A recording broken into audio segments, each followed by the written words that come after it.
Retrouvez votre programme avec The Turf. Avec l'app The Turf entre les mains pour parier, ça va aller. The Turf, une histoire de turfiste. Retrouvez les chocos de Radio Balance en partenariat avec theturf.fr, site de paris hippique sur internet et mobile.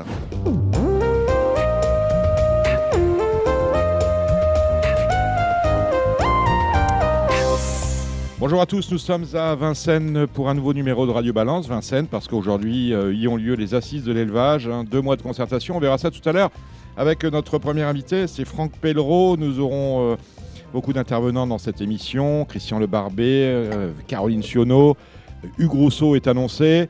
Et sur les réseaux sociaux, j'ai communiqué sur l'un des protagonistes de l'affaire Vermeulen. Vous savez que nous avons reçu hier la décision d'appel de France Gallo qui maintient la sanction qu'elle a adoptée à l'encontre de Fabrice Vermeulen, qui a daté du 28 avril prochain, sera interdit d'entraîner jusqu'au 28 juillet.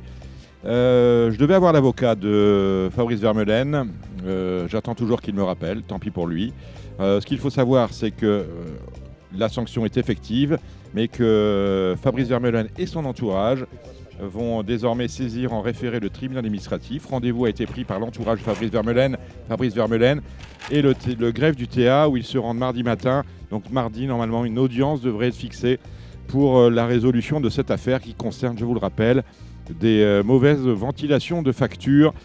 Tout un galimatia, j'avais parlé de galimatia, qu'il appartiendra désormais au juge du tribunal administratif de démêler. Voilà qui est fait. Donc beaucoup de choses dans cette émission avec nos intervenants habituels, Alexandre de Koopman pour le trot. Gilles Curin est avec nous. Salut Gilles. Bonsoir Dominique, bonsoir à toutes et à tous. Et un petit nouveau, c'est Mathieu Zaccadini, les courses RMC. C'est un peu lui, c'est aussi lui et c'est souvent lui. Salut Mathieu. Salut Dominique, salut à tous. Alors Mathieu, c'est sa première et il va faire le trot, le galop et éventuellement poser les questions à nos nombreux invités. Exactement, on va faire ça. Et on parlera des courses RMC en fin d'émission. Nous aurons bien évidemment le taulier Cédric Philippe pour parler du galop et de manière à ce que vous ayez de quoi jouer dans le long week-end de Pâques qui nous attend. Vous êtes prêts ? Eh bien, nous aussi. Les assises de l'élevage, c'est à Vincennes, nous y sommes et j'ai plaisir. Je crois que c'est sa première en tant que vice-président du trot, sa première à Radio Balance. On n'est jamais venu, hein. Ah non, je suis venu. Franck Pellereau. Ouais, une fois je m'étais invité quand tu faisais c'était avec C'était au Brandevin avec Coves. non dans du le temps. tout, c'était le jour de la quand il y avait la vente à Vincennes le vendredi du Prix d'Amérique. Ah oui, mais ça date. date un Mais petit t'étais peu. pas VP, t'étais déjà VP. Non, du T'étais tout, juste du tout. Non, mais entraîneur. t'as entièrement raison. Ouais. Non. Vice-président du trot, on a reçu le président assez souvent finalement. Oui, Voilà. parce qu'il aime bien s'exprimer, il aime bien faire Oui, un peu et de puis il y a communication. des messages à faire passer, et toi jamais. Et là, je me Ah suis non, mais t'as dit, qu'à m'inviter. je me En plus, suis on est dit, bien reçu. ouais, voilà, je me suis dit, oui, c'est pas du champagne, hein, Non, c'est du c'est moins. du mouette. Et je me suis dit, et c'est Franck qui va nous expliquer ce que sont que les assises de l'élevage. Ça fait longtemps que c'est sur les fonds baptismaux, et puis c'est maintenant, avec aujourd'hui la journée de débat. Et la semaine dernière, on avait fait passer le message, parce qu'il avait besoin d'être entendu, à savoir que ici, on ne prend pas de décision, on débat. Il appartiendra ensuite aux commissions, aux comités, au conseil d'administration de prendre, s'il y a lieu, des mesures de réforme ou non. C'est ça, hein. Absolument. C'est-à-dire que on a eu les assises du trot très rapidement dès qu'on a été élu. Enfin, rapidement, malheureusement, on n'a pas pu le faire À cause du exactement. Covid, beaucoup À de cause choses, du mais ça Covid, a eu lieu sur l'hippodrome d'Anguien, on s'en souvient. Et on avait aussi les assises de l'élevage à créer parce que tu sais très bien que l'élevage, c'est un truc qui est long. C'est clivant, c'est engageant. C'est-à-dire que quand tu prends une décision aujourd'hui avec l'élevage, c'est pas demain matin que tu vas voir le résultat, tu vas le voir dans 5 ans, dans 6 ans, dans 7 ans. Il disait dans 11 ans tout à l'heure. Alors, ça ne m'arrange pas du tout, moi. C'est vrai qu'un cycle d'élevage, c'est 10 ans. Hein. C'est 10 ans. En gros, Salut Serge voilà. Pelletier qui est autour de cette table. Mais il ne prend pas la parole, Serge. Mais il peut la prendre, Serge, au contraire. C'est un des grands éleveurs du centre-est, il peut la prendre. Et je veux dire par là que, évidemment, et quand on a été en campagne dans des régions un petit peu excentrées, on a eu toujours un peu la même rengaine des questions qui étaient de dire, attendez, rengaine, je le dis gentiment, de dire qu'il fallait transporter le semence, que maintenant on tourne un peu en rond aussi, est-ce qu'il faut ouvrir le studbook, bon, il y avait des sujets assez importants et des sujets clivants un peu. Et donc aujourd'hui, on a débattu depuis ce matin 9h et c'est pas encore fini. Vous voyez, il est 18h. Non, ça devait se terminer à 17h. Hein. Oui, cocktail pour tout le monde à 17h. Il est 18h40 pratiquement. Et il y a encore un sujet à voir. Et il y a encore un sujet à voir. Mais ça va être rapide, je pense que c'est que des chiffres, ce sont que des infos. Techniquement, comment sont passées ces assises de l'élevage? On verra. Les sujets que vous avez abordés sont importants. On en parlera tout à l'heure avec Hugues Grosso, à savoir le transport de semences, Oui. l'ouverture du Sudbook. Que vous m'expliquiez bien l'architecture de ces assises de l'élevage. Eh bien, non, mais ça a été mis en place. On y pensait depuis qu'on a été élu. Et ça s'est mis en place depuis,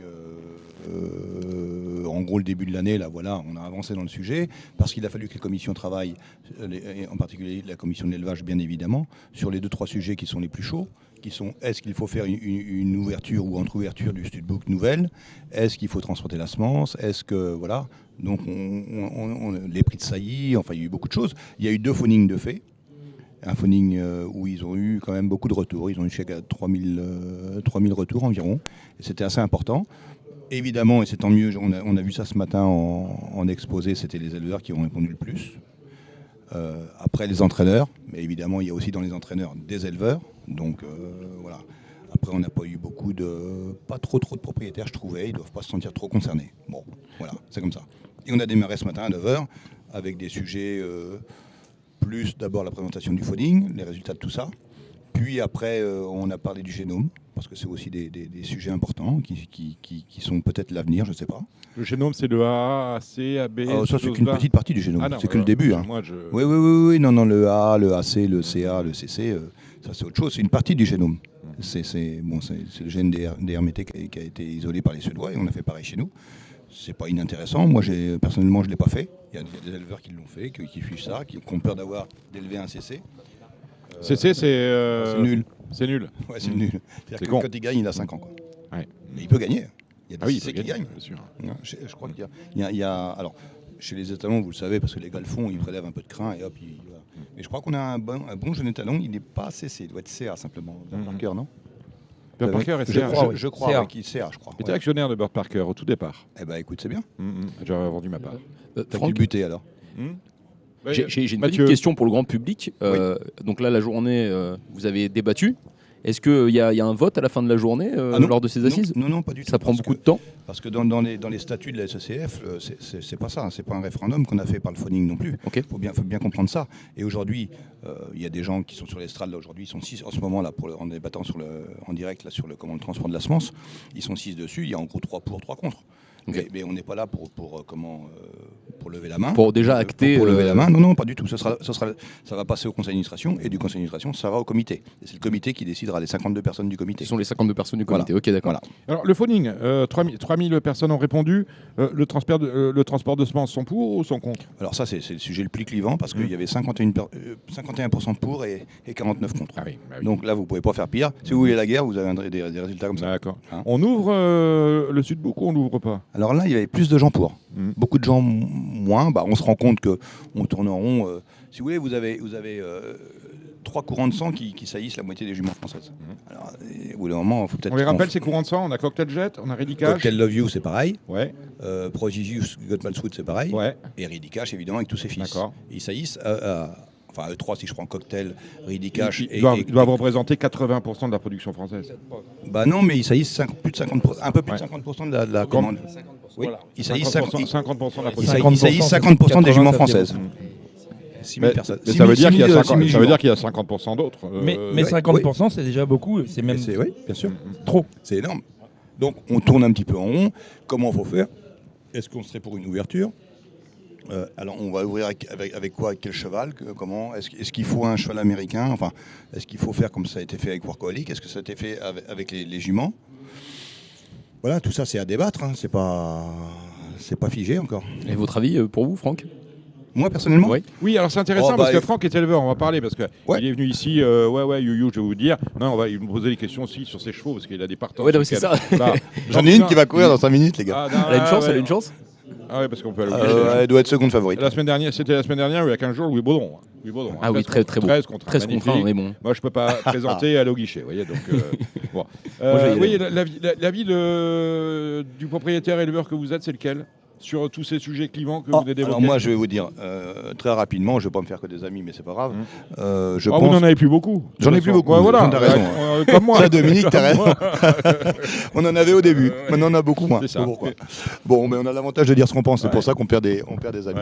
Et non. Moi, quand on voit ce qu'ont apporté les ouvertures de Studbook, en commençant, enfin, dans le jeune sang américain, je ne parle pas des autres avant, mais à partir de Florestan, Granit, Kimberland, puis Workaholic, puis les 10 juments françaises pendant 5 ans, qu'elle est aux États-Unis ou en Suède.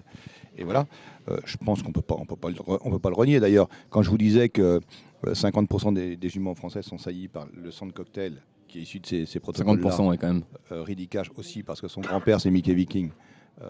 Qui n'a fait qu'une saison de monde, Mickey Viking, il ne faut pas l'oublier, et qui a été remplacé donc par Workaholic. Et puis comment Gottmals, c'est pareil.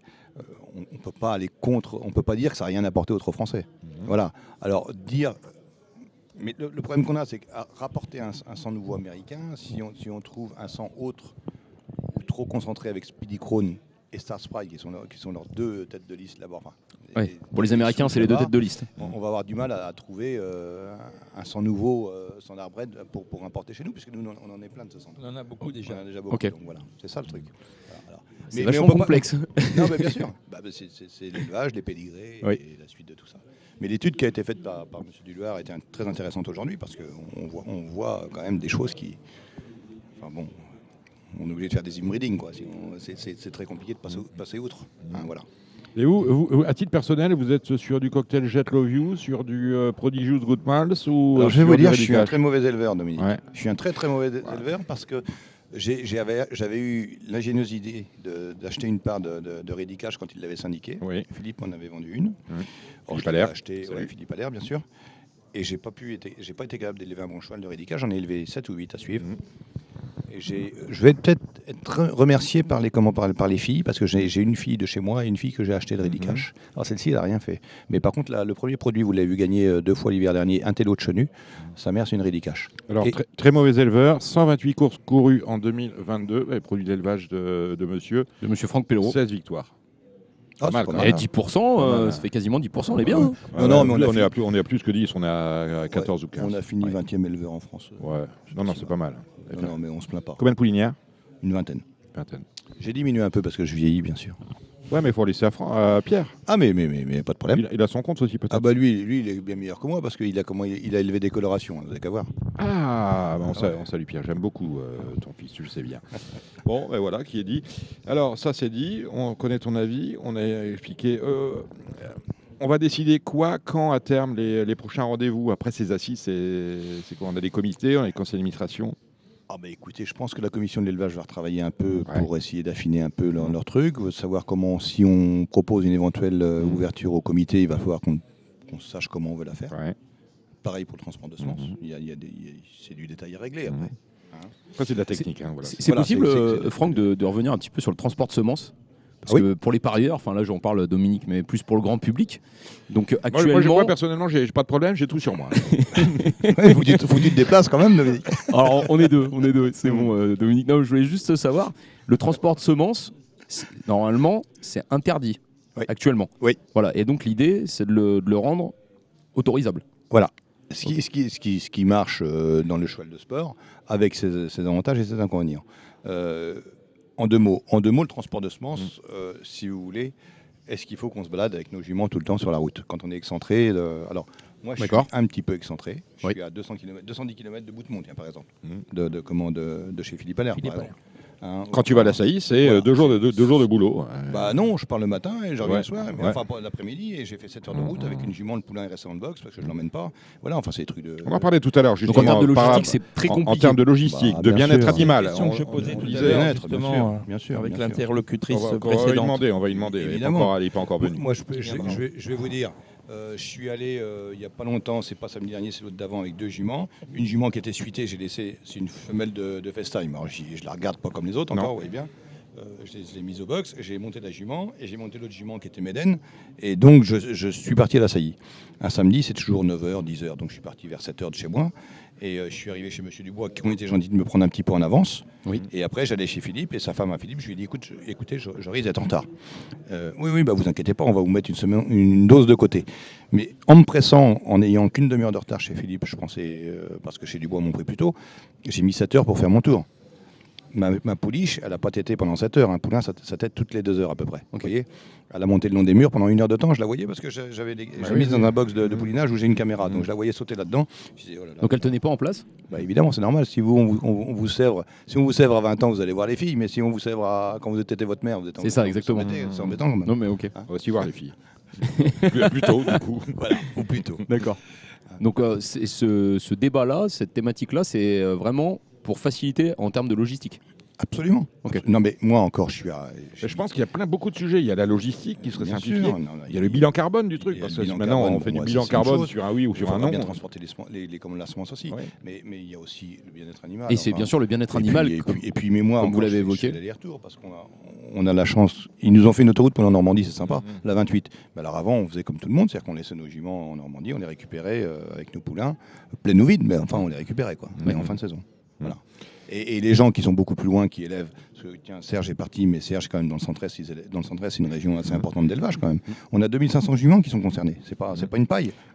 Sans oublier une chose importante, c'est qu'avant, on avait quand même des stations de haras nationaux. Bien sûr, avec évidemment. un maillage territorial exercé par cette belle institution, j'insiste là-dessus, qui était les haras nationaux. Malheureusement, même ça, ils ont réussi à le foutre en l'air. Bon. Évidemment, évidemment. L'État ne voulait plus être propriétaire de chevaux. Après, je peux le comprendre, parce que c'était leur... Enfin, ça leur coûtait une fortune aussi. Et voilà. Mais il est vrai qu'en plus, il y avait un turnover des étalons. Exactement. Que là, maintenant, il y en a encore un petit peu de turnover, avec quelques stations qui sont en région. Enfin, région excentrée, je veux dire. Sauf qu'ils ont jamais le bon étalon. Voilà, c'est ça, c'est le problème. C'est le problème. Avant, par les aires nationaux, même le bon étalon, à part le top, qu'on soit bien d'accord, un Kerjak, il est resté au Lion d'Angers toute sa vie. Florissant est resté au Pin toute sa vie. Vous voyez ce que je veux dire, les top étalons des haras sont toujours restés, en gros, ils ont pas tourné beaucoup. Mais des étalons qui étaient intéressants, qui étaient un petit peu en dessous en catégorie. Comme Gazouilly, par exemple. Ils ont tourné ces chevaux-là. Ils ont tourné, c'était super important. Gazouille qui officie toujours. Hein. Oui, était mais je passé crois qu'il doit plus saillir. Il était passé en vente il y a 3 ans. Non, ça y est plus, ça y est plus. Voilà. Très bien. On parlera de ces aspects techniques, Mathieu, on en parlera avec Hugues Rousseau qui va venir nous rejoindre. Avec grand plaisir. Avant qu'on ne parle d'Angers, vous avez des partants cet après-midi, notamment dans des courses de PMU, vous en savez quelque chose, je pense que vous parlez. Vous êtes éleveur ou propriétaire ou vous suivez tous vos chevaux? J'essaye, j'en loupe. On a, nous sommes à Vincennes. Demain, à Vincennes, on a un télo de Chenu. Oui. Bien ça. Ce soir, là, on a Galacté. Ouais, Galacté. Qui a une chance, je pense, malgré que l'autre fois, elle n'est pas très, très bien courue. Et demain, un télo. Il nous a laissé sur notre fin la dernière fois, il est 5e. Bon, demain, ça me paraît, il y a le cheval à Garato là-dedans. Peut-être. Donc en tout cas, c'est dans les 3. Je parle de vos chevaux, dans les 3. Ouais. Écoute, tu peux leur dire sur RMC on espère être dans les 3. Ah, voilà. On a le trophée vert, deuxième étape, avec moi. Oui. Là, Gershwin. Gershwin. Mais pourquoi Gershwin? Parce que alors, ça n'a rien à voir avec le musicien. Non. Tu veux que je te dise pourquoi? Dis-moi. Parce que j'ai un copain qui tient un petit bar clandestin par chez moi où je vais boire un verre de temps en temps, qui s'appelle Gersh.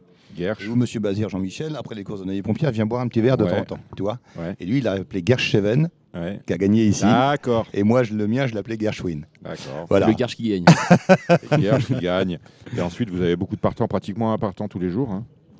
Oui, on a un peu de partants, oui, dis-moi. Et un gagnant par semaine. Ouais, parce que tu es avec moi, tu es à Châtillon-la Rochelle. Il a une pouliche qui débute, Pierre qui l'aime bien. On a Illico de Chenu, on a Jackpot de Chenu. Avec moi, à Châtelaillon, c'est Illico de Chenu. Oui, mais ça, c'est pas terrible. D'accord.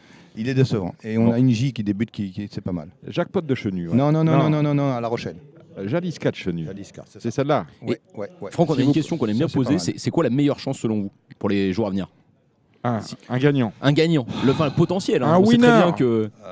Il est coach Chenu va être 1 ou 2 si tout va bien par rapport au cheval à Garato. On a peur de celui-là. Ok. Voilà. Parce qu'apparemment, il a couru il y a 8 jours notre cheval. Ça, c'est à Châtillon. Et c'est la pouliche qui débute à La Rochelle, c'est pas mal. Et Gershwin, moi j'ai peur qu'il manque d'un vrai parcours parce que c'est toujours des courses dures, comme on peut croire le trophée vert. Ok.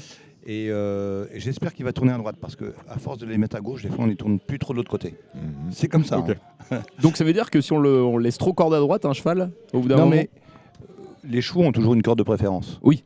Bon, en général. Oh là. Et comment ce cheval-ci tournait plutôt à droite un petit peu. Ok. Donc après, vous arrivez à le mettre à gauche et pour venir ici, il faut être gaucher.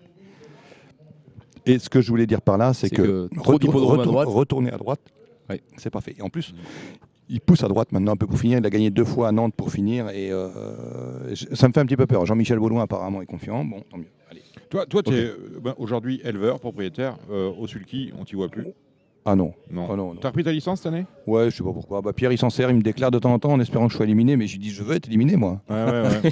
Mais je crois que c'est la dernière fois. Tu te mets encore au sulky la semaine ou Non, tu laisses Pierre? j'ai arrêté là, ça y est. Et t'entraînes plus, hein, officiellement? Bon, j'ai 3 chevaux sous mon entraînement. Ouais, histoire de rigoler un sinon peu. tout le reste à Pierre. Oui. D'accord. Et puis Jean-Michel Baudouin, et j'en ai 3 ou 4 aussi chez Philippe Boutin. D'accord. Voilà. Bon, tu manages maintenant, on n'a plus. Bah, On n'a plus l'âge de faire les cons, faut dire les choses. Ah quand bah même, il faut que jeunesse se passe, Ouais, Dominique. exactement. Mais je suis d'accord avec ça. Complètement d'accord. Oui, je disais, si on va à Angers, c'est ce samedi, hein, c'est 2 jours. Hein. Oui, Qu'est-ce qui se passe à c'est-à-dire Angers? qu'il se passe que le premier jour, c'est une réunion premium normale. Mm. C'est le 15. Et nous, le 16, on crée une réunion. Enfin, on a une réunion qu'on met là. On parle du mois de mai, on est d'accord. Hein. Non, juin. 15 et voilà, 16 mois de juin, Pardon. voilà. Ouais, au mois de juin. Et là, on fait une réunion où on va avoir 7 courses, je pense qu'on va en dédoubler une. Et on a 3 courses où les chevaux seront en vente après la course. Ils passent sur le ring. D'accord. Donc on essaie, si tu veux, de créer ça un peu en province parce que, d'abord, l'hippodrome s'y prête vraiment. C'est un hippodrome sympa. Le président est archi J'adore avec cet nous. hippodrome, j'adore le président, qui est un monsieur dynamique. Ouais. Et puis alors, il est vraiment derrière nous. Il nous accompagne vraiment. Et on voudrait faire du commerce, qui est du commerce, parce qu'il y a toujours une demande pour des chevaux à courir. Et les gars sont pas trop vendeurs. Bon, après, je peux le comprendre, c'est tellement dur d'avoir un bon cheval que pour le vendre, après, on veut pas le donner. On a vu à Vincennes ce genre de truc-là, ça n'a pas Toi, été tu es vendeur de exceptionnel. tes chevaux. Oui, alors que j'en vends pas beaucoup, mais je suis vendeur, bien sûr. Alors après, quand ils sont en location d'association, tu es moins le patron. Hein. Je peux pas reconnaître. vendre cette jument-là qu'on vient de voir courir. Là, Avec tes chenus. qui est chez Jean-Michel. Et je suis obligé de lui donner de demander son avis, et puis aussi de le payer lui. C'est normal. C'est lui qui la met en valeur, la jument. Et je trouve que on n'a pas. Enfin, nous trouvons, on s'est mis 5, 6, là, 7, 8 mecs à dire il n'y a quand même pas beaucoup de commerce de fait. Il faut qu'on crée ça, il faut qu'on aide la vente. Alors, on aide la vente comment? On a trouvé des sponsors. Et les sponsors vont être distribués sur ces 3 courses-là, en gros, aux chevaux vendus. Et non pas à tous les chevaux qui passent sur le ring. Alors, on va distribuer, en fait, en gros, 20 000 par course quand même, à peu près. En gros, ça va être ça. Suivant leurs places qui sont, c'est-à-dire que le premier va avoir à peu près la moitié de ça, s'il est vendu. Et s'il n'est pas vendu, ça sera C'est reporté une aux course à autres chevaux réclamer derrière. ou ils sont c'est quel système de vente? C'est Arcana qui va nous régler ça. Non, mais on a trouvé des sponsors, du sponsoring. On demande à Arcana de faire un petit effort au niveau de ses frais. D'accord. On demande aux courtiers et aux entraîneurs de faire un effort aussi, de passer de... C'est un peu Vincennes qui s'exporte parce qu'on a Oui, la on journée l'a des eu, t'as raison, propriétaires. sauf avec, que là, on demande à tout le monde de faire un petit effort D'accord. pour favoriser le vendeur. On veut favoriser le vendeur, évidemment l'acheteur, on va pas lui mettre la tête sous l'eau au pauvre acheteur, il vient là pour dépenser ses sous, en espérant qu'il va être content. Mais ce qu'on veut, voilà, c'est qu'il y ait du commerce. Parce que je ne sais pas si tu es venu, Dominique, aux 2 soirées qu'il y a eu des courses ventes, il n'y a pas eu un commerce énorme, surtout la deuxième fois. Non. Et là, ce qu'on voudrait, c'est qu'il y ait que du ce soit commerce. dynamique. Voilà, Il y a un marché et apporter des têtes nouvelles par nos sponsors qui vont apporter des clients à eux avec eux. Tu vois, on a 2-3 cabinets importants de comptables et puis de gestion. Et donc voilà, enfin, le truc est là, et puis d'apporter des nouvelles têtes dans notre métier, si on peut aussi en même temps, quoi. Hein, voilà, c'est tout. On va C'est servir tout, une mais coupe c'est bien. de champagne, il vient de nous rejoindre, Hugues Rousseau. Salut Hugues. Ouais. Et alors nous avons mis pour finir des conditions un petit peu relevées parce qu'on veut vendre des chevaux Un peu quali. toi, mieux que des réclamés, quoi. Toi. D'accord. On va être au-dessus de la Pas de gamme. chevaux qui aboient. Ah, il faut pas. Ah, faut pas. Il faut pas. Voilà. Ouais. On appelle ça une meute, non, quand il y en a beaucoup? C'est ça, quand il y en a beaucoup, c'est une meute. Les Beagles. Ok. Hugues, Bon. vous avez un micro là? Oui. Voilà. Vous servir à boire, histoire de vous désinhiber. Je sais que vous parlez vrai. Une longue journée. Longue Écoute journée. attentive. Bonsoir à toutes et tous. Alors, Hugues Rousseau, vous travaillez à Arcana. Vous avez d'autres cordes à vous vous intéressez à tous les chevaux. Oui, effectivement. Ah, oui. ah, Enfin, on- ma mission première, si on parle de mon On va ma parler fonction d'Arcana. professionnelle, c'est Voilà. d'abord celle d'être directeur d'Arcana Trot. Ouais, précise et trop. c'est pour ça que vous êtes avec Angers et notre ami Franck sur ces fameuses journées du 15 et du 16. Si on n'a pas Hugues avec nous, on est mort. Ouais. Nous, on n'a pas le droit de vendre des chevaux, si vous voulez. Non. Il nous faut des gens qui soient leur métier, autrement on peut avoir des soucis. Vous- Des vrais commerciaux. Non, Comme mais non, mais il faut on d'abord tape pas rappeler sur- qu'au service d'un tel projet, ils sont tenus donc, de s'adresser à un organisme de vente. Mm. Ils ont jugé, en s'adressant au nôtre, qu'ils prenaient d'une certaine façon beaucoup de garanties. Ils ont quand même la réputation de faire les choses avec un peu de méthode, un peu de sérieux. Et c'est là, les termes de notre mission, c'est d'abord d'étudier ce que nous avons fait, la qualité de ce projet, de voir de quelle façon ça pouvait donc se coordonner avec ce qu'on a pour habitude d'entreprendre nous-mêmes. Et je pense qu'il n'y a pas de contradiction. C'est une initiative originale. Je tiens quand même à rappeler qu'elle rebondit sur une initiative que nous avions, nous, pris en premier lieu, incité pour le faire par Jean-Pierre Bargeon et ses équipes. Et là, je parle de ce qui avait été fait donc, 2 fois successivement au mois de septembre. La journée des Achat en piste. propriétaires. Effectivement, club des propriétaires, fait une fois, fait 2 fois. Et à l'issue des 2 premières expériences, si on doit rentrer dans le vif du sujet, nous nous sommes rendus compte que les résultats... Bon, déjà que le concept avait été donc adopté, qu'il avait été suivi. La première année, on avait donc obtenu des résultats somme toute encourageants, mais nous étions en pleine période de Covid avec des jauges, etc. C'est très compliqué d'analyser donc qu'est-ce que pouvait être la pertinence donc, de l'organisation de telle vente. Ensuite, on était peut-être moins gênés pour les problèmes de jauge, même si on était toujours en période de Covid. Mais d'évidence, on s'est rendu compte qu'il y avait 2 problèmes qui se posaient. Le problème, c'était d'abord la période. Moi, j'en avais conclu que la date retenue n'était pas la bonne. D'accord. Le commerce. Ce genre d'événement, vous le placeriez quand dans le calendrier? Eh bien, à l'issue de la deuxième, parce que la première, je le répète, les résultats étaient très difficiles à interpréter compte tenu qu'on était une période très, très, très particulière. Oui. Donc, on a tenu à le refaire une seconde fois. Et là, d'évidence, il s'est montré une chose que nous ne pouvons pas nier, c'est que, en fait, en voulant produire une qualité de chevaux, une qualité de chevaux nécessaire et suffisante pour permettre à les gens d'acheter du prêt à courir, on leur proposait une qualité de chevaux qui était en fin de saison, qui était effectivement donc sans programme aucun et qui ne correspondait pas à l'attente qu'on pouvait avoir de façon première, celle de produire, fournir, proposer des chevaux qui étaient capables de disputer le métier d'hiver de Vincennes avec un minimum de chance et d'espoir de gain. Si tu as une mauvaise offre, tu peux pas avoir une demande. Donc en fait, on est passé à côté et là tout de suite, il m'a été de façon claire, facile d'observer que si nous reproduisions le même schéma, et c'est pour ça que j'ai bien voulu j'ai voulu être à l'écoute de 2 choses. Pourquoi exclusivement Paris, c'était pas forcément pertinent, et de le faire surtout au début de la période estivale, qui vous offre donc des quantités d'opportunités en province, d'ailleurs comme en région parisienne. Je trouvais que ça avait plus de sens. Et donc je suis ravi de le renouveler parce que je pense que le concept est bon. Je pense que l'endroit où nous serons accueillis est bon. Ce sera en province et que la date est la meilleure. Donc là, on sera a priori fixé Mais sur. on la travaille pertinence. quand même sur une 3e journée des propriétaires avec vente à Vincennes. Écoutez, pour l'instant, je ne peux pas vous répondre parce qu'on n'a pas réabordé le sujet donc, D'accord. avec les équipes de l'Eutro. S'il faut la faire, peut-être faudra-t-elle donc être elle-même, donc si elle doit être techniquement associée à une vente aux enchères, au moins en ce qui nous concerne, je ne vois pas l'intérêt de renouveler quelque chose qui a très clairement donc échoué 2 fois. Et j'attends beaucoup de résultats donc, de cette 3e édition parce que là, je pense que tous les paramètres seraient les bons. Et si ça ne fonctionne pas, vous savez, c'est comme toutes les bonnes idées, les vraies fausses bonnes idées. Quoi. Ce sont des bonnes idées sur le papier, mais ça marche pas. Et on ne sait pas Oui, pourquoi. bien Et sûr. on m'avait expliqué que à l'initiative d'un autre concept, celle des ventes qualifs. Tout le monde trouvait ça formidable, merveilleux. On a essayé 2 fois, Oui, on s'est vautré 2 fois. Donc ça pourtant avait sur le papier toutes les raisons de pouvoir réussir et ça n'a pas fonctionné. Donc j'espère que ce ne sera pas le cas de ce nouveau format de vente et donnons-lui les chances de réussir. Donc là on a pris tout à contre-pied, la date et le lieu de vente, nous verrons. Donc voilà. Bon, on cherche de nouvelles directions. Est-ce qu'on va aller, on a vu le succès, on va parler un peu de l'économie des ventes aux enchères en France.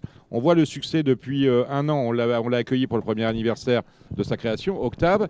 Est-ce que Arcana, qui est l'acteur historique des ventes aux enchères de chevaux en France, vous êtes Arcana Trot, on connaît Arcana pour les galopeurs, est-ce que vous allez venir sur la vente aux enchères en ligne ?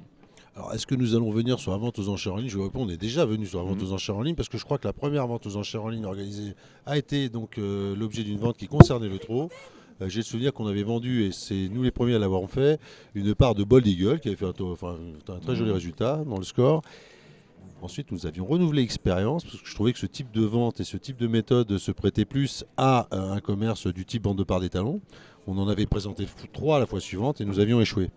Bien, alors quant à revenir, ça je parle de ça il y a quelques années. Oui. Quant à revenir sur avec toutes ces méthodes qui ont pu, comment dirais-je, le digital évoluer, on a maintenant des sites, on a maintenant des quantités de possibilités de communiquer pour même en délai court, créer une offre, proposer une offre, marketer une offre et réussir à vendre une offre, on se souvient. Arcana Trop, bien évidemment, comme Arcana tout court, essaye de réagir à ce qui semble effectivement être le devoir d'une société de vente, se caler donc aux attentes de ses clients. Si c'est exact qu'on a un calendrier qui est préétabli, prédéterminé toute l'année, ça semble, et c'est ce qu'expliquait Louis Baudron d'ailleurs, dont j'accompagnais parfaitement la réflexion, les producteurs, vendeurs ne trouvaient plus l'opportunité en nombre suffisant pour pouvoir présenter dès qu'un cheval était mis en valeur, de possibilités de pouvoir le vendre. Donc bien si Octave sait le faire aujourd'hui et je dois l'observer avec une certaine réussite, non moins Arcana et Arcana Trop plus encore seraient tenus effectivement de proposer la même offre. Mathieu Zaccani. Ouais, j'ai une petite question pour ceux qui connaissent pas forcément cet univers, notamment des ventes de chevaux. Quelle est la journée type lorsqu'il y a des ventes? Ça se passe comment On parle des ventes propriétaires ou à Angers. Exactement. Celle-là. Tout à fait. Alors, si on parle bien des ventes telles que nous les pratiquons donc à Angers, qui avaient été pratiquées précédemment à Vincennes, elles se déroulent d'une façon, comment dirais-je, beaucoup plus brève qu'une vente avec la production d'un catalogue qui vous est envoyé 3 semaines avant, etc. Okay. La liste des chevaux à vendre est connue définitivement à la clôture des engagés et à la déclaration des partants. Donc ça déjà c'est un particularisme. En l'occurrence, si on doit parler de celle d'Angers, les courses se disputeront le jeudi soir et nous connaîtrons donc les partants le lundi à 13h. Donc de façon claire, lundi à 13h, voilà, on rentre dans le vif du sujet, on sait qu'il y a une vente, mais quelle vente et quels sont les participants à la vente, on ne le sait qu'à partir de ce moment-là. Ok, d'accord. On a demandé, excuse-moi Hugues, on a demandé justement à avoir les partants une journée plus tôt. Ok, bon, déjà pour avoir pour pouvoir avoir la liste des partants, pour qu'eux puissent travailler. Ce sont des groupes 1 tes courses là-bas. Non, ce ne sont pas des groupes. Alors, compte tenu effectivement de ce délai court, les groupes 1, on a un jour à l'avance les partants 3 jours. Compte tenu de ce délai court, comme vous l'imaginerez fort aisément, on ne pourra pas réaliser de catalogue parce qu'on n'en a vraiment techniquement absolument pas le délai nécessaire et suffisant pour d'abord le fabriquer et doublement pour l'imprimer. Par contre, on sera tenu de faire à minima un support papier parce que dans les prérogatives qui sont celles des maisons de vente, on doit donc communiquer nos conditions de vente. Donc le jour même sur l'hippodrome, si c'est la question, il existera quand même un petit mémo. Il y aura évidemment le programme des courses qui fera foi puisqu'on aura et il y aura effectivement l'accompagnement technique et les conditions de vente rappelées à tous ceux qui voudra enchérir. Alors je continue dans le déroulé. Oui. À partir de ce moment-là, eh bien donc, grâce aux équipes, celles d'Angers, celles de Le Trot, non moins les nôtres, le jour même donc arrivent les chevaux, à tout à chacun de pouvoir effectivement les regarder avant, pendant et après les courses. Et après se met en place donc toute la méthodologie habituelle qui consiste à passer un cheval aux enchères. Et après donc c'est un travail donc d'abord de s'assurer de l'identification des chevaux, après de gérer bien évidemment la sortie du site s'il y a un nouvel acquéreur, qu'est-ce qu'il peut y avoir encore d'autre. S'assurer de la régularité donc des transactions et de tout l'administratif qui accompagne une vente tout simplement. Et étant novice dans ce milieu, je parle de l'achat ou la vente de chevaux, si je veux acheter un cheval ce jour-là, tout le monde peut participer? Bien sûr, c'est les ventes aux enchères publiques. Donc d'abord, par définition, elles sont publiques, donc tout le monde peut accéder au site. Alors est-ce que la question est celle de répondre, est-ce que tout le monde a le droit d'enchérir? C'est un peu ça la question. C'est un peu ça. Alors bien évidemment, j'ai envie de dire dans l'absolu oui. Mais il faudra veiller à nous, organisateurs de vente, qui sommes doublement garantis de paiement, de s'assurer que c'est pas... c'est pas Monsieur Tartan voilà, qui va pas vouloir finalement... C'est pas un cirque aux enchères, c'est quelque chose qui est quand même un minima contrôlé. Et donc nous nous assurons, et il faut que vous compreniez, déjà par le premier biais, c'est que quand une adjudication a eu lieu, on fait signer donc un bordereau d'adjudication. Okay. Dès que ce bordereau d'adjudication remonte à notre secrétariat, nous sommes tenus de vérifier d'abord le nom de l'acheteur, qui peut aussi être assisté non moins d'un entraîneur ou d'un courtier. Okay. Donc déjà, donc à ce titre, lorsqu'on voit apparaître un document sur lequel figurent des noms que nous connaissons, ça nous rassure. Ça rassure. Si par contre on a l'impression que c'est complètement nébuleux et doublement qu'on n'a aucune sorte de recul sur l'identité d'adjudicataire, il est décliné sur ce même document, un numéro de téléphone, etc. etc. Et si ça semble effectivement complètement fantomatique, ça s'est produit. Hein, c'est pour ça que je trouvais que c'était intéressant de raconter peut-être l'anecdote. C'est exceptionnel. C'est déjà arrivé. Mais effectivement, je vous dis, c'est complètement anecdotique, exceptionnel, mais ça s'est produit. On a beaucoup de folles enchères Alors, dans les ventes de chevaux. Alors à nous de s'en rendre compte, et je termine, à nous de s'en Ouais, rendre ouais. compte en temps utile pour faire au moins une chose, considérer que c'est une folle enchère, ce qui nous autorise à repasser le lot aux enchères. Ah ok. Donc on a un garde-fou quand même. Voilà. Il y a quand même un garde-fou, ce qui est important. Et des folles enchères, on en a beaucoup. Des folles enchères dans Alors les des chevaux. folles enchères, il peut y en avoir des doubles enchères. C'est Ouais. souvent le cas le plus fréquent qui exige à un cheval de repasser sur le ring. Oui. Et des folles Quand il y a enchères, Didit, quand il y a Didit. c'est Il y a un plutôt, petit Didit au Même niveau des rare. enchères, Didit, ça existe. On monte sur le ring. plutôt rare. Ouais, plutôt rare. Folles enchères assez rares aussi. Alors, Quand, vous par êtes- exemple, on pourrait imaginer le cas de figure, un cheval est adjugé à quelqu'un qu'on est, nous, supposé donc ne pas considérer comme un client à la fois solvable et à la fois, oui, il faut jouer les devis reste, capable d'assumer le prix de sa responsabilité d'avoir signé un bordereau. Donc là, après une explication de texte avec l'intéressé, si on juge que c'est dans les arguments tout à fait insuffisant pour nous apporter des garanties, on repasse le cheval aux enchères. D'accord. Si je fais une folle enchère, je risque quoi? Parce que c'est du pénal, c'est la Mais correctionnelle. c'est une bonne Non. question, Dominique, parce que je me pose Non. ce genre de questions. Non. Non, Bon, Non. non, mais je vais Non, pas non. le faire, mais je me. on n'a ouais. pas un Je service trouve que d'ordre, l'anecdote ni la est police, Non, mais intéressante. je sortie veux des dire, salles de je vente veux dire, pour c'est un tous commissaire ceux qui Parce que c'est une arrivent. perte de temps, donc les enchères potentiellement- sont sous le contrôle d'un commissaire-priseur. Donc, Absolument. Donc, qui à chaque fois visionne c'est-à-dire, donc, c'est le prévu bordereau dans- d'éducation et qui Ouais. s'assure que, je le répète, les transactions aient lieu dans les D'accord. conditions appropriées. Ah, Bon, maintenant, si quelqu'un s'amuse à faire le pitre dans une salle de vente, Oui, nous bien est sûr. assez avisé Mm. pour s'en rendre compte aussitôt, lui demander de sortir ou de s'abstenir. on parlait, vous êtes là, et c'est le sel de votre présence, Hugues Rousseau. Vous avez d'abord une vision très panoramique de l'élevage parce que vous êtes sur l'obstacle, vous êtes sur le plat et votre fonction professionnelle première, c'est de vous intéresser aux trotteurs. Là, nous sommes aux assises de l'élevage. Les mesures que prônent certains, l'ouverture du Sudbouc. Alors, c'est la première question que je vous posais. Est-ce qu'à votre sens, vous connaissez bien l'élevage du trotteur français, est-ce qu'à votre sens, il y a lieu d'ouvrir le Sudbouc de l'élevage du cheval français? Parce que la dernière ouverture date maintenant. Écoutez, moi je vais vous dire, quand on arrive, d'abord tenons à saluer un travail remarquable qui a été fait par toutes les équipes du Trou, à l'initiative donc de Jean-Pierre Barjon et son équipe. Je crois qu'unanimement, tout le monde a reconnu que c'était d'abord intéressant. C'était pas une guerre. C'est une première, hein, on l'a pas dit assez, c'est une première. fratricide, une cacophonie sans nom. Mm. Elles se sont bien tenues toute la journée. Je pense que les échanges étaient extrêmement intéressants. Si vous me demandez moi ce que j'en pense, l'ouverture du Sudbouc ou le transport de semences, je suis arrivé ici sans parti pris, j'ai écouté. Mm. Je ressors avec aujourd'hui beaucoup plus d'arguments, plutôt plus d'informations Oui. qui vont me permettre aujourd'hui de mener ma réflexion. Tu ne peux pas sortir des échanges qui ont lieu aujourd'hui en ayant pris une décision définitive quant à l'opportunité D'accord. d'adopter l'un et de pratiquer l'autre. Vous n'avez pas une opinion à la fin de la journée?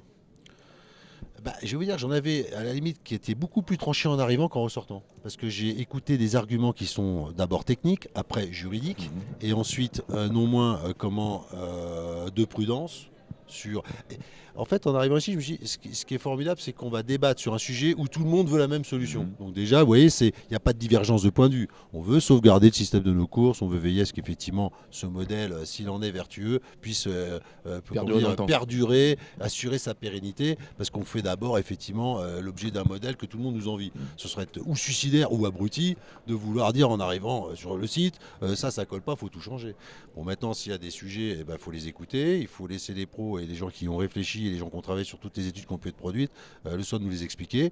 Et j'essaierai effectivement a posteriori d'avoir le regard le plus, lucide et sensé possible. Le transport de semences, c'est important. T'es éleveur, il a dû t'arriver d'emmener une jument à la saillie.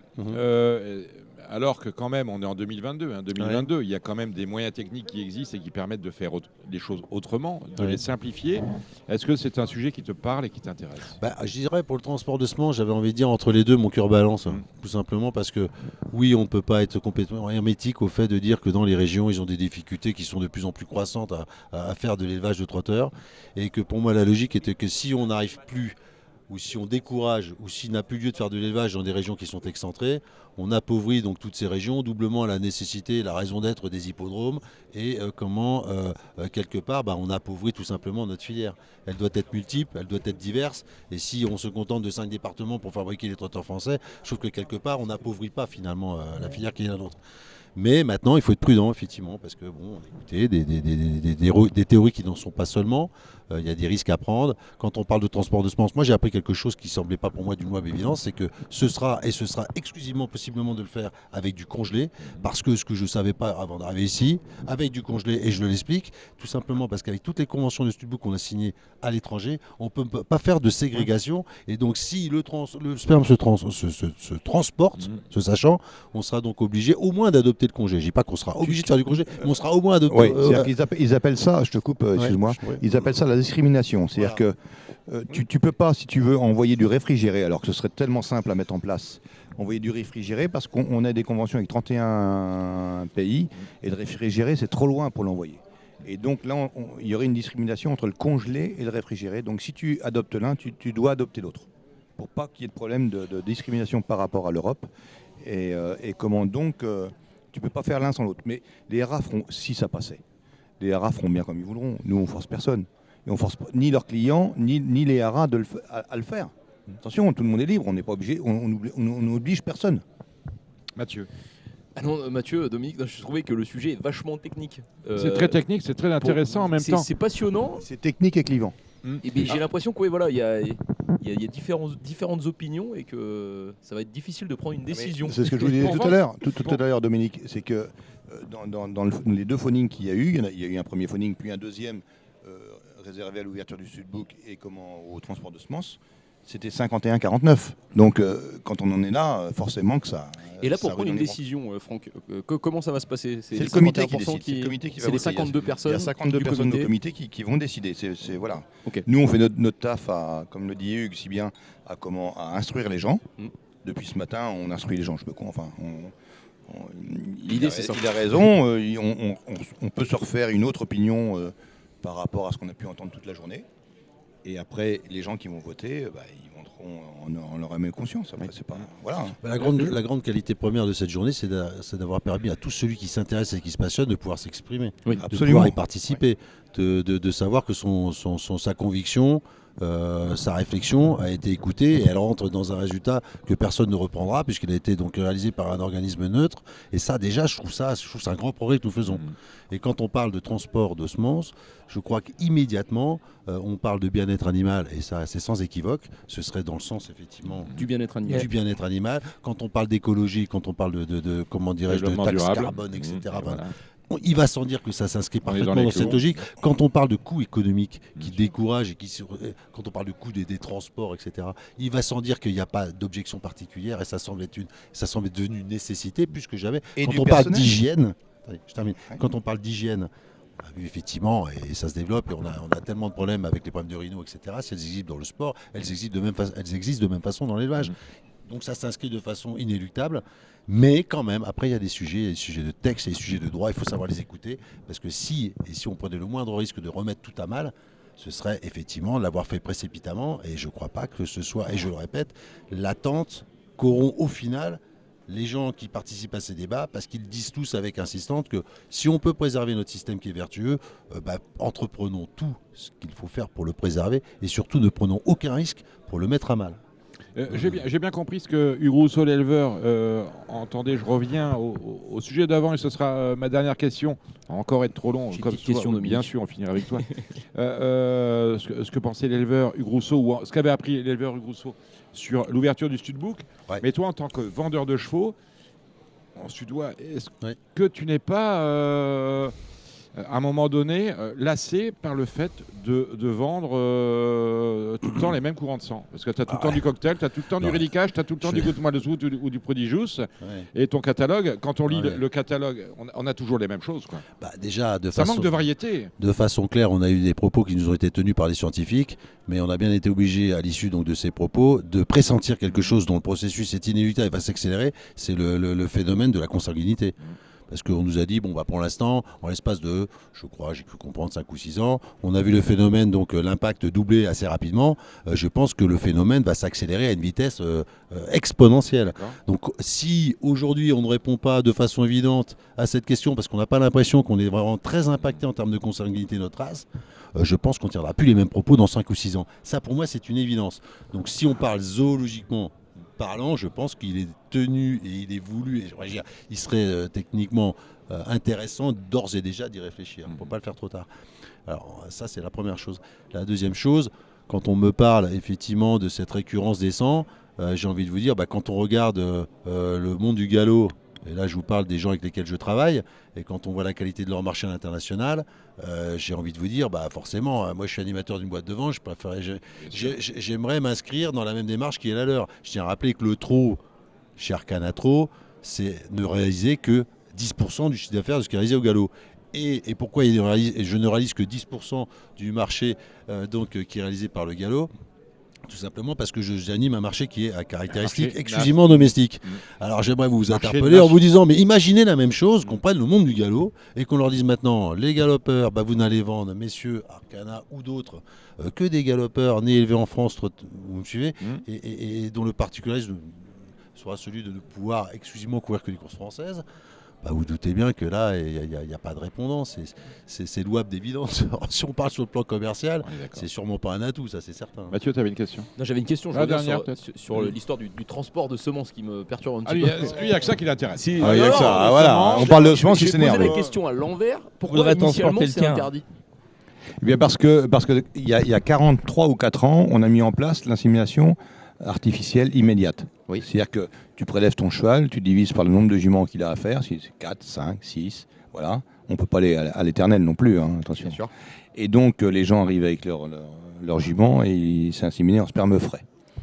Et alors la marche d'après, 43 ou 4 ans après, on aurait peut-être pu espérer qu'on puisse le transporter quand même un jour, pour éviter de se promener avec nos juments. Mais comme on ne va pas vite chez nous, on va encore attendre un petit peu pour peut-être un jour arriver à le transporter. On va pas vite chez nous, on va pas vite non plus à Radio Balance. Il y a des gens qui nous attendent, notamment voilà, pour donner le contrepoint à ce que vous venez de dire, messieurs, qui était extrêmement intéressant. Merci Hugues Rousseau, Franck Pellereau. Nous allons maintenant retrouver Caroline Sionneau. Voilà, qui nous parlait de sa candidature à la présidence du Trot, et Christian Le Barbet, courtier, éleveur, propriétaire. Et ça, c'est dans pas longtemps. Marre de parier sans jamais être récompensé? TheTurf.fr est le seul site à vous proposer un vrai programme de fidélité, accessible à tous et quels que soient vos types de paris. Rejoignez-nous dès maintenant sur TheTurf.fr. J'ai plaisir à accueillir Caroline Sionneau, accompagnée de Christian Le Barbet. Nous sommes aux assises de l'élevage sur l'hippodrome de Vincennes. Avec nous également Mathieu Zaccanini de RMC et Gilles Curins. Tout d'abord, Caroline, surprise, la semaine dernière, on l'a annoncé dans Radio Balance, vous avez déclaré votre candidature aux élections qui auront lieu en décembre 2023. Candidature à la présidence du Trot. Oui, pourquoi ce micro-là? Christian, vous avez un micro? Non, pas besoin de casque. Pourquoi cette candidature et surtout pourquoi cette annonce qui est prématurée peut-être? Non, tout fonctionne. Pas de bouton. Bonjour Dominique. Salut Caroline. Pourquoi cette candidature? Vraiment, cette question? Oui, c'est ça. Pourquoi cette candidature et pourquoi aussi, je ne sais pas si c'est aussi rapidement, aussi prématurément peut-être? Ouais. Alors pourquoi cette candidature? C'est un peu un secret de polichinelle en vérité, mais pourquoi je le dis maintenant plutôt? Ça, c'est la question. Vous êtes clairement dans l'opposition à Jean-Pierre Barjon, ça, nous savons. Ouais, mais c'est pas une raison d'être. C'est-à-dire, je me lève pas le matin en disant je suis opposante. C'est pas. Et vous ne vous rasez pas. En plus. Donc d'une part, mais la vraie question, c'est de dire pourquoi maintenant. Effectivement, les élections sont 23 fin d'année. Ouais. Alors si je l'ai fait maintenant, donc effectivement, on est le 15, c'était il y a 10 jours. C'est justement ces sujets qui sont sur la table, l'orientation qu'on prend, le projet qui n'est pas le mien. Et de le rappeler comme je l'ai fait il y a 10 jours, enfin pas de le rappeler, plutôt de l'annoncer. Le projet qui n'est pas le vôtre, c'est le projet d'Equistratis, pour que ce soit clair dans la tête des gens. Oui, entre autres, oui, effectivement, la réforme. Oui, effectivement. La réforme qui est plus que jamais nécessaire, en fait. Plus aujourd'hui encore qu'hier, je crois. Et de le dire comme je l'ai de le déclarer il y a 10 jours, c'est eu égard au contexte et aux sujets qui sont sur la table. Et là précisément, d'ailleurs, c'est pas fini. On devrait être avec Christian à l'écoute, mais j'espère que ce sera normalement en replay Ouais, mais c'est en replay, on peut Ah oui, oui, écouter. oui. Voilà, pour les pourrait assises, parce écouter que là, pendant 6 là, mois, on explique donc, qu'en fait, normalement, il y a le débat sur le transport. Ouais. Là, on est venu, voilà. Transport de semences, on va surtout parler. Non, la question c'est, voilà, pourquoi une candidature aussi vite maintenant, à 1 an et demi de l'objectif? Parce que justement, parce que ces assises de l'élevage, entre autres, Mmh. parce que les sujets sont trop importants, parce que c'est de dire, attention, la direction qu'on prend ne me plaît pas, je l'indique haut et fort. Caroline, Absolument. on se reverra, je pense, en septembre prochain, à 1 an du terme, pour parler vraiment de ce que vous voulez Volontiers, faire. bien sûr, Voilà, bien sûr. parce que c'est pas le but du jeu. Le but du jeu, c'est les assises de l'élevage, Absolument. c'est de parler de l'élevage, parce que pour vous, on le voit, les débats sont extrêmement animés. L'élevage et l'avenir de l'élevage du trottoir français, ça reste un sujet clivant. Et par rapport au débat, vous avez des Clivant. prix. Oui, clivant. Oui, on n'est pas d'accord sur certains sujets. Là, Ouais, on est en train de disons débattre que du je transport crois des que tout le monde est semences. d'accord pour dire Voilà. que l'élevage, c'est la base. Oui, c'est la base du truc. Voilà, c'est Voilà. c'est la base de tout sur Si on n'a l'élevage. pas d'élevage, on n'a pas de course. On n'a pas de course, on n'a ça- pas de, ça on tombe sous le sens. on n'a pas de sélection, on n'a pas de On n'a rien programme du de tout. course. Bon, donc c'est pas un hasard, effectivement. J'y reviens encore. S'il y a 10 jours, je dis voilà, moi je veux mener à terme ce projet parce que ce qui est sur la table aujourd'hui, c'est nos tripes en fait. Hein. C'est viscéral. C'est l'élevage. Et là, justement, c'est marrant, il y avait une conversation juste, je viens de quitter la salle et c'était raison et émotion en fait, en contradiction. Et pour, comme je l'ai indiqué d'ailleurs, gouverner, c'est raison garder. Mais c'est vrai que ce sujet-là est traité avec émotion. Mais c'est bien normal. C'est bien normal. Nos tripes sur la table. Vos grandes idées pour l'élevage de demain, Les ce grandes sont idées lesquelles? Oui, les grandes idées, les vôtres, celles de Christian qui est avec nous, Christian Le Barbier. Vous êtes Le Barbet. Le Barbet. Vous êtes éleveur, vous êtes courtier, vous intervenez sur différents domaines du trot. Vos idées à vous en matière d'élevage sont lesquelles pour avoir peut-être un élevage un peu plus dynamique? Parce qu'en parlant avec les uns et les autres, certains trouvent qu'il y a trop de naissances, d'autres qui diraient qu'il y en a peut-être pas assez. Je veux dire, il y a... Avant de passer la Encore, j'ai pas vu de gens qui m'ont dit il n'y a pas assez de naissances, parce qu'on est quand même à 10 000 naissances par an. Oui, c'est ça. Ouais, sur 14 000, ça y est. Avec combien de chevaux qui courent d'une génération qui voit un hippodrome? 3005. On va 4 000. Ouais, 4 000. Mais Donc c'est on est à pas 40%, 4 000. Voilà. 40% des chevaux élevés qui voient un hippodrome. à peu près. Absolument. Ouais. Absolument. Donc, on sort d'une politique où justement on limite. Hein, on a limité les naissances. Hein. Ça, c'était les années 2000. Christian, tu vas me le redire. après. Peut-être même avant, parce qu'on a commencé à avec les limiter, bleus, les exactement. choses comme Voilà, ça. les blocs, la législation qui était Ça, basée c'était sur dans les les blocs pour années limiter 90. les naissances quand l'État avait imposé à ce qu'on commence par régler nos problèmes de surproduction en légiférant déjà au niveau de la race pour pouvoir limiter et éviter la surproduction. Est-ce qu'on est encore en surproduction aujourd'hui? On est encore un peu en surproduction. Ça diminue régulièrement par les mesures de sélection et aussi par le contexte économique ou par un vieillissement de la population des éleveurs. Ça joue quand même pas mal. Mais aujourd'hui, il y a aussi le fait que les gens élèvent pour avoir un débouché. Et donc, c'est à ce niveau-là aussi. Il faut qu'ils aient des entraîneurs pour leur acheter leurs chevaux, pour leur louer leurs chevaux. Il faut qu'il y ait des propriétaires ou des écuries de groupe qui investissent pour avoir ce débouché pour que le cheval soit mis en valeur. Puisqu'à la base, on élève pour aussi intégrer un programme de course. Et le programme de course, il est là pour valoriser ces chevaux-là pour les propriétaires, pour les professionnels qui ont investi dedans et pour donner aux turfistes un programme qui les incite à jouer, qui leur donne intérêt dans le pari hippique, qui est le financement de tout le système. La question est par rapport à ce que vous dites. Est-ce que vous trouvez qu'aujourd'hui, l'élevage est un secteur économique équilibré avec des chevaux que l'on élève qui trouvent chacun leurs clients, ou est-ce que vous sentez un certain décalage entre ce que font les uns et ce qu'attendent les autres? Déjà, c'est un métier de compétition. Il y a aussi de la sélection. Tout le monde n'élève pas avec les mêmes moyens. La force du trot, c'est de pouvoir sortir des cracks avec des petits moyens. Et des gens avec des moyens énormes n'arrivent pas toujours à sortir des chevaux de groupe 1 qu'ils espéreraient sortir tous les ans. Ça, c'est quand même... Et c'est aussi par ce biais-là qu'on amène justement une clientèle. Le trot est accessible à tout le monde. Le trot peut faire rêver. C'est la force du trot. C'est là aussi, moi je suis aussi vice-président de l'hippodrome de Rannes. On a je fais une petite pub en passant, on a notre réunion d'ouverture lundi.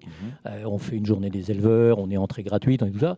Nos petits hippodromes sont là pour créer les motivations, pour créer les vocations.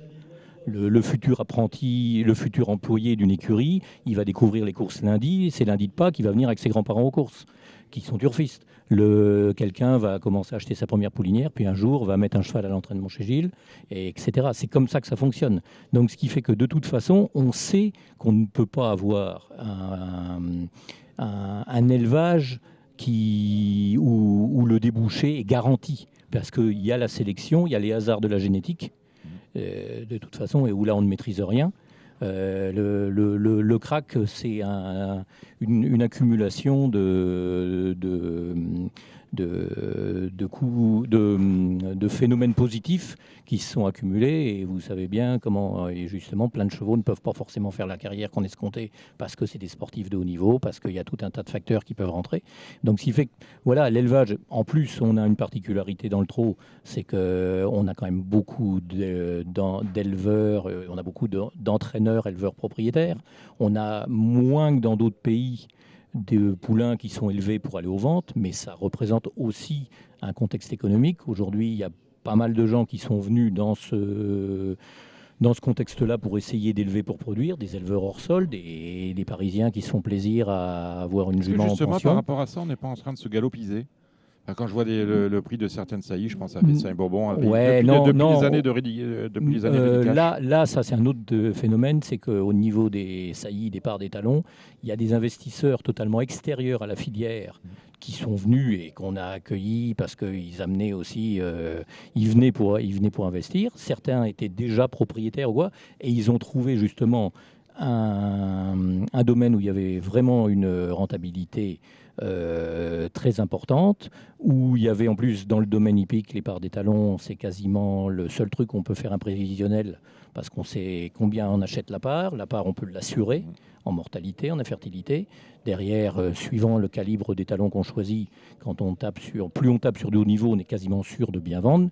Le phénomène a été avec la syndication de Gottmal-Soud à une époque, et puis ou de Ridicache plus tard, où c'est des chevaux qui ont été pour tous ceux qui ont fait confiance, ça a été des investissements phénoménaux. Et vous avez des gens qui justement sont arrivés, et c'est là un peu qu'il y a un déséquilibre, c'est des gens qui sont arrivés, qui ont investi très très fort sur les parts des talons, qui ont des moyens, qui ont les banques qui vont les suivre. Maintenant, on va dire que les banques qui soutiennent un petit peu les syndications sont plus vigilantes à prêter à des gens qui ont une finalité d'élevage, une finalité agricole, mais ce n'était pas forcément le cas au début. Et vous avez des gens qui, aujourd'hui, ont 30, 40, 50 parts des talons. C'est un vrai portefeuille. Qui n'ont pas de jument, qui achètent les étalons. À vrai dire, ils ont des moyens que beaucoup de gens dans la profession n'ont plus les moyens parce que vous avez, des juments que vous avez achetés, vous avez un entraîneur qui est éleveur mais qui vient de refaire sa piste, tout ça, et ben, il n'a pas les moyens ou il a déjà des financements. Et comment qui lutter sont contre ça, justement, et contre donc, ces gens qui sont extérieurs à la filière? Voilà, c'est que ces gens-là, ils viennent, ils ont les moyens d'acheter des parts chères, ils vendent les saillies très très chères, des fois sans condition, ils ne prennent pas les risques, ils veulent avoir l'argent d'avance. Donc c'est l'éleveur qui achète la saillie qui est obligé de la faire assurer. C'est encore un surcoût. Et derrière ces investisseurs-là, il y en a une partie qui ne remettent rien dans la filière, puisque tous les bénéfices qu'ils font, ils les réinvestissent dans des nouvelles parts. Ils ne vont pas acheter un yearling, ils ne vont pas mettre un cheval à l'entraînement, ils ne vont pas aller voir un entraîneur en disant tiens, est-ce que... Non, ils viennent pour justement prendre les capitaux qui viennent. Donc c'est vraiment du besoin. Et tout en étant servi par une fiscalité qui est extrêmement avantageuse. Et donc, c'est ce qui fait qu'aujourd'hui, il y a eu aussi un gros déséquilibre et qu'au niveau des éleveurs, ça a quand même créé, si les gens, notamment les éleveurs commerciaux, pour bien vendre, ils essaient d'aller aux meilleurs saillies. Les meilleurs saillies, aujourd'hui, les meilleurs saillies au trot sont quasiment plus chers que les meilleurs saillies de galop en France. En France, exactement. C'est un déséquilibre total. Alors que vous avez les ventes de sélection à Deauville au trot, ou alors les meilleurs poulains, les quelques meilleurs poulains d'Osarus et de Caen se vendent aussi très bien. Mais on va dire par rapport au coût de revient des poulains, les meilleurs yearlings se vendent, hormis ce qu'on a vu avec Ridicache et FaceTime les dernières années, mais les meilleurs yearlings se vendent toujours aussi cher qui se vendaient à l'époque de Workaholic de Florestan il y a 30 ans, ou de 40 Cocktail, ans. Alors que le coût de revient a énormément augmenté parce que les saillies, justement, coûtent beaucoup plus cher. Et donc c'est là qu'aujourd'hui, on sent qu'il y a malaise, et c'est aussi ce qui fait qu'il y a beaucoup de vocations de plus petits investisseurs, d'éleveurs passionnés, qui se sentent un petit peu déconnectés du système. Et vous avez raison, au niveau de l'élite, moi je le vois bien dans ma clientèle, notamment internationale en tant que courtier, aujourd'hui on a de plus en plus de gros investisseurs prêts à acheter des poulinières trotteuses de très très haut niveau. J'ai eu le cas récemment, j'ai un des plus gros propriétaires suédois. Il a vu qu'Havanès avait un accident et arrêté sa carrière. 3 minutes après, par WhatsApp, il m'a envoyé un message en me disant « Est-ce qu'elle pourrait être à vendre ?» Parce qu'il la connaissait, c'est pas forcément... il ne pensait pas, il n'avait pas pensé ça. Il sait que c'est une gagnante de groupe 1. Et de là, on se rapproche du galop. Puisque voilà, et aujourd'hui, on voit cet écart se creuser où on va bientôt se mettre à parler de juments black type au trot. On va bientôt se mettre à parler sur nos meilleurs papiers de gens qui vont essayer de dire je vais essayer de lui faire prendre du black type. Oui, mais à ça, Dominique, il faut confronter, et pardon, je te coupe, c'est que la base, c'est que 86% dans le dernier rapport d'activité 2021. À cela, ce dont Christian est en train de parler, à cela, au trot, la base, c'est 86% des éleveurs de trotteurs possèdent 1,8 poulinières. Rien du tout, c'est vraiment un hobby, Voilà. C'est pas plus qu'une activité Et en fait, c'est ça la donnée de base. Oui, mais c'est ces gens-là qui amènent aussi le renouvellement de clientèle. Ça veut dire que c'est pas forcément leur métier, ça veut dire que c'est des gens qui peuplent partout la France. 1,8, c'est ça. La base du trot, en fait. Et le tissu aussi d'élevage un petit peu dans toute la France. Ce qu'on appelle la ruralité. Voilà, aujourd'hui, vous avez par exemple dans l'Est, vous avez des gens qui font un petit peu d'élevage, mais quand vous voyez par exemple, ils ont Nancy, ils ont Strasbourg, mais ils ont quasiment plus d'entraîneurs locaux pour leur prendre leur poulain. Donc ce qui fait qu'il y a tout un système qui fait qu'ils amènent leur poulain à Grosbois, ils louent leur poulain en Mayenne, ils mettent aux ventes, mais on va dire que voilà, ces gens-là ne sentent plus ont de plus en plus de mal à se faire leur place, et souvent où ils montent de gamme, et ils déplacent leur élevage en Normandie, ils mettent en pension quoi, mais ils réduisent énormément. Donc ça veut dire qu'ils mettent plus de poulains à l'entraînement chez l'entraîneur qui était à 15 km de chez eux. Et donc la famille, les amis ne viennent plus voir le cheval court ou ne mettent pas leur petite pièce au PMU quand le cheval du copain court, quoi. Et donc tout ça, je pense que ça impacte un petit peu les choses. Donc il y a des contextes économiques il y a aussi, c'est aussi dans l'air du temps par rapport à certaines situations que les courses subissent de plein fouet. Mais aussi, voilà, on sent qu'il y a quand même une évolution, comme on retrouve un petit peu dans le vieillissement de notre public et tout ça, quoi. À la base des États-Unis, aux États-Unis, on connaît tous ce grand étalon. Comment s'appelle-t-il ? Muscle Hill. Ouais, Muscle Hill, où on n'est pas plafonné. En France, on est plafonné. C'est-à-dire qu'un étalon fait 100 max. Un étalon fait 100 juments sur partie du règlement du Studbook, justement. Ça fait partie, voilà. Bon, après, il fait ce qu'il veut à l'étranger. On peut vendre du ready cash au détriment, finalement, on parle de ready cash, mais c'est valable pour d'autres, au détriment du propriétaire ou du copropriétaire de l'étalon, puisque lorsqu'il s'agit pour l'étranger, il faut quand même le prélever, et ça peut éventuellement causer des problèmes à votre étalon. Quand vous avez acheté une part d'étalon, vous n'êtes pas intéressé sur les ventes à l'étranger, c'est ce que je veux dire.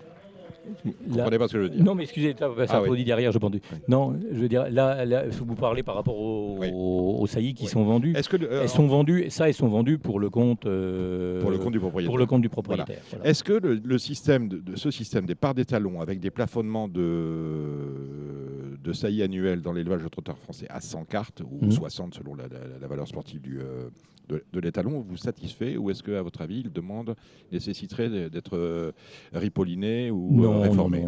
Non. On touche pas. Je pense que comme ça, voilà, parce qu'il y a aussi, c'est ce qui a été un peu l'objet de certaines discussions. Il y a eu des données très très intéressantes qui ont été exposées là aujourd'hui, justement par rapport à c'est un équilibre. De toute façon, au niveau européen, il y a un plafonnement à 150 au niveau de l'UET, donc c'est pas appliqué forcément partout, mais nationalement.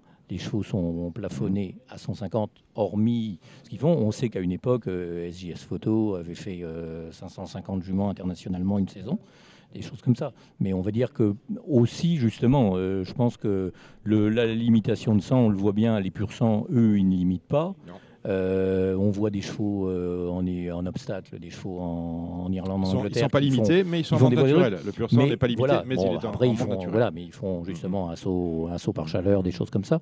Mais on va dire que après, c'est aussi au choix de l'entourage du cheval. C'est ce qui se passe aux États-Unis dans certains cas, et c'est ce qui pourrait arriver en France si on ne les met pas. Ça peut être le propriétaire qui décide de faire, qui va faire que tant de cheval. Quand un étalon vieillit, ça arrivera peut-être pour Rudy Cash parce que c'est prévu dans les statuts d'indivision qu'un jour, quand un cheval commence à avoir sa fertilité qui baisse ou un cheval qui commence à vieillir, le syndicat peut demander à ce qu'on réduise en disant bon, on fera plus, au lieu de faire 100 juments, le cheval n'en fera plus que 60 pour essayer de le faire durer plus longtemps.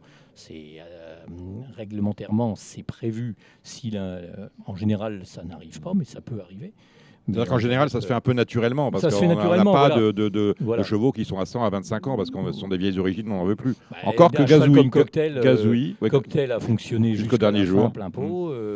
Aujourd'hui, Gutmals, ça se passe très bien aussi. Voilà quoi. Donc on touche pas à ça.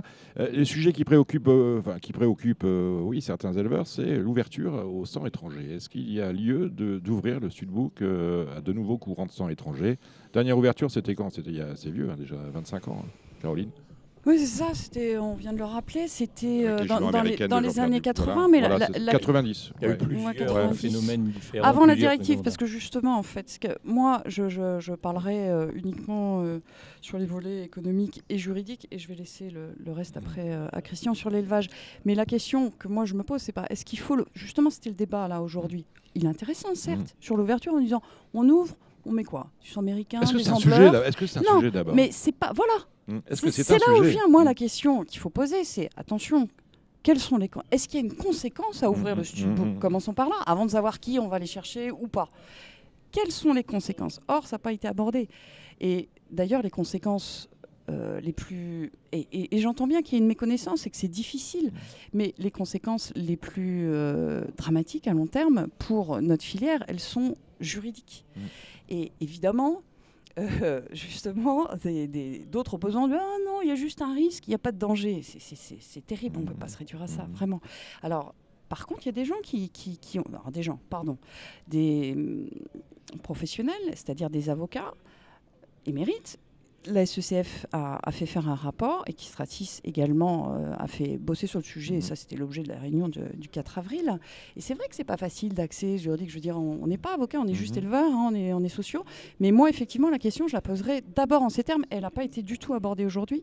C'est quelles sont les conséquences d'une ouverture? Parce que là, on est parti du principe aujourd'hui, de facto, qu'il n'y avait aucune conséquence. C'était plutôt qui on va chercher. Ah, est-ce qu'on va chercher ou pas? Oh non, les Américains, non, ça ne sert plus à rien, il y en a trop. Ah, alors pourquoi pas les ambleurs? Parce que là, voilà, on a parlé consanguinité. Pas une seule fois, on a posé la question de se dire, attendez, un postulat de base. Quelles sont les conséquences? Y a-t-il une ouverture y a-t-il des conséquences à l'ouverture du Studbook? Là, il n'y a pas eu de réponse parce que la question n'est pas posée comme telle. Christian Le Barbier, on est sur le trottoir français, c'est un élevage très consanguin ou un peu consanguin ou normalement consanguin? Non, il est normalement consanguin parce que il y a quand même régulièrement on a vu des lignées émerger et c'est ça aussi qu'on le voit dans d'autres races, mais c'est ça là. Et on l'a retrouvé, moi, je me rappelle quand je travaillais aux États-Unis dans les années 90, voilà, ils se posaient certaines questions sur certaines lignées qui étaient en train de dominer. Et puis vous avez Garland Nobel qui est arrivé du Québec, qui a été racheté par son ancien éleveur, qui est arrivé dans les régions phares aux États-Unis. Et puis il a sorti dans la foulée tous les. Mais on n'est pas plafonné là-bas. Et nous, en France, vous avez par exemple, c'est l'exemple que je prends des fois, vous avez la lignée d'Ogaden qui était considérée être quasiment morte à une époque. Il y a eu Cadrofegno qui est sorti. Cadrofegno avait un petit peu révolutionné le croisement avec Kerjak, ça marchait bien en Anjoumen. Il a fait son trou là-bas. Derrière, il a sorti Orlando Vici, qui lui-même était issu d'une fille de workaholic. et Orlando Vici a commencé à avoir des bons résultats chez nous. Il a vraiment explosé en Scandinavie parce que là-bas, il avait une production qui correspondait peut-être bien. Et puis aujourd'hui, c'est devenu une valeur sûre chez nous. Et donc, ce qui fait qu'un étalon dominant, on l'a vu, ça a été évoqué tout à l'heure aussi, à une époque, les gens se plaignaient qu'il y avait trop de Florestan, les gens se plaignaient qu'il y avait trop de Kerjak. Et puis voilà, la lignée Vikingsway est partie de Mickey Viking qui est arrivé, qui n'avait fait qu'une seule saison de monte en France, à lui tout seul, en une seule saison de monte, qu'il n'avait même pas fait totalement, qu'il a dû avoir que 27 ou 29 poulains. On voit comment il est présent aujourd'hui dans le sud-ouest français. Voilà, il y a des chevaux, il suffit. Moi, j'ai l'exemple, je gère un cheval comme Prince GD qui a fait un gagnant aujourd'hui à Argentan, à Mich, élevé par Jean-Pierre Dubois.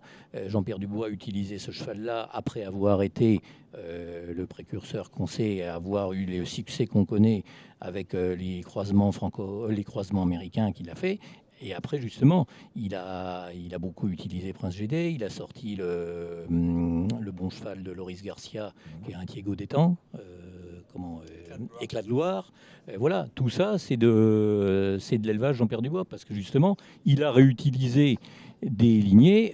Caroline, en tant que propriétaire de Rissimer, elle a eu la joie de voir Havanès faire ce qu'elle a fait cet hiver. Voilà, des chevaux qui produisent bien.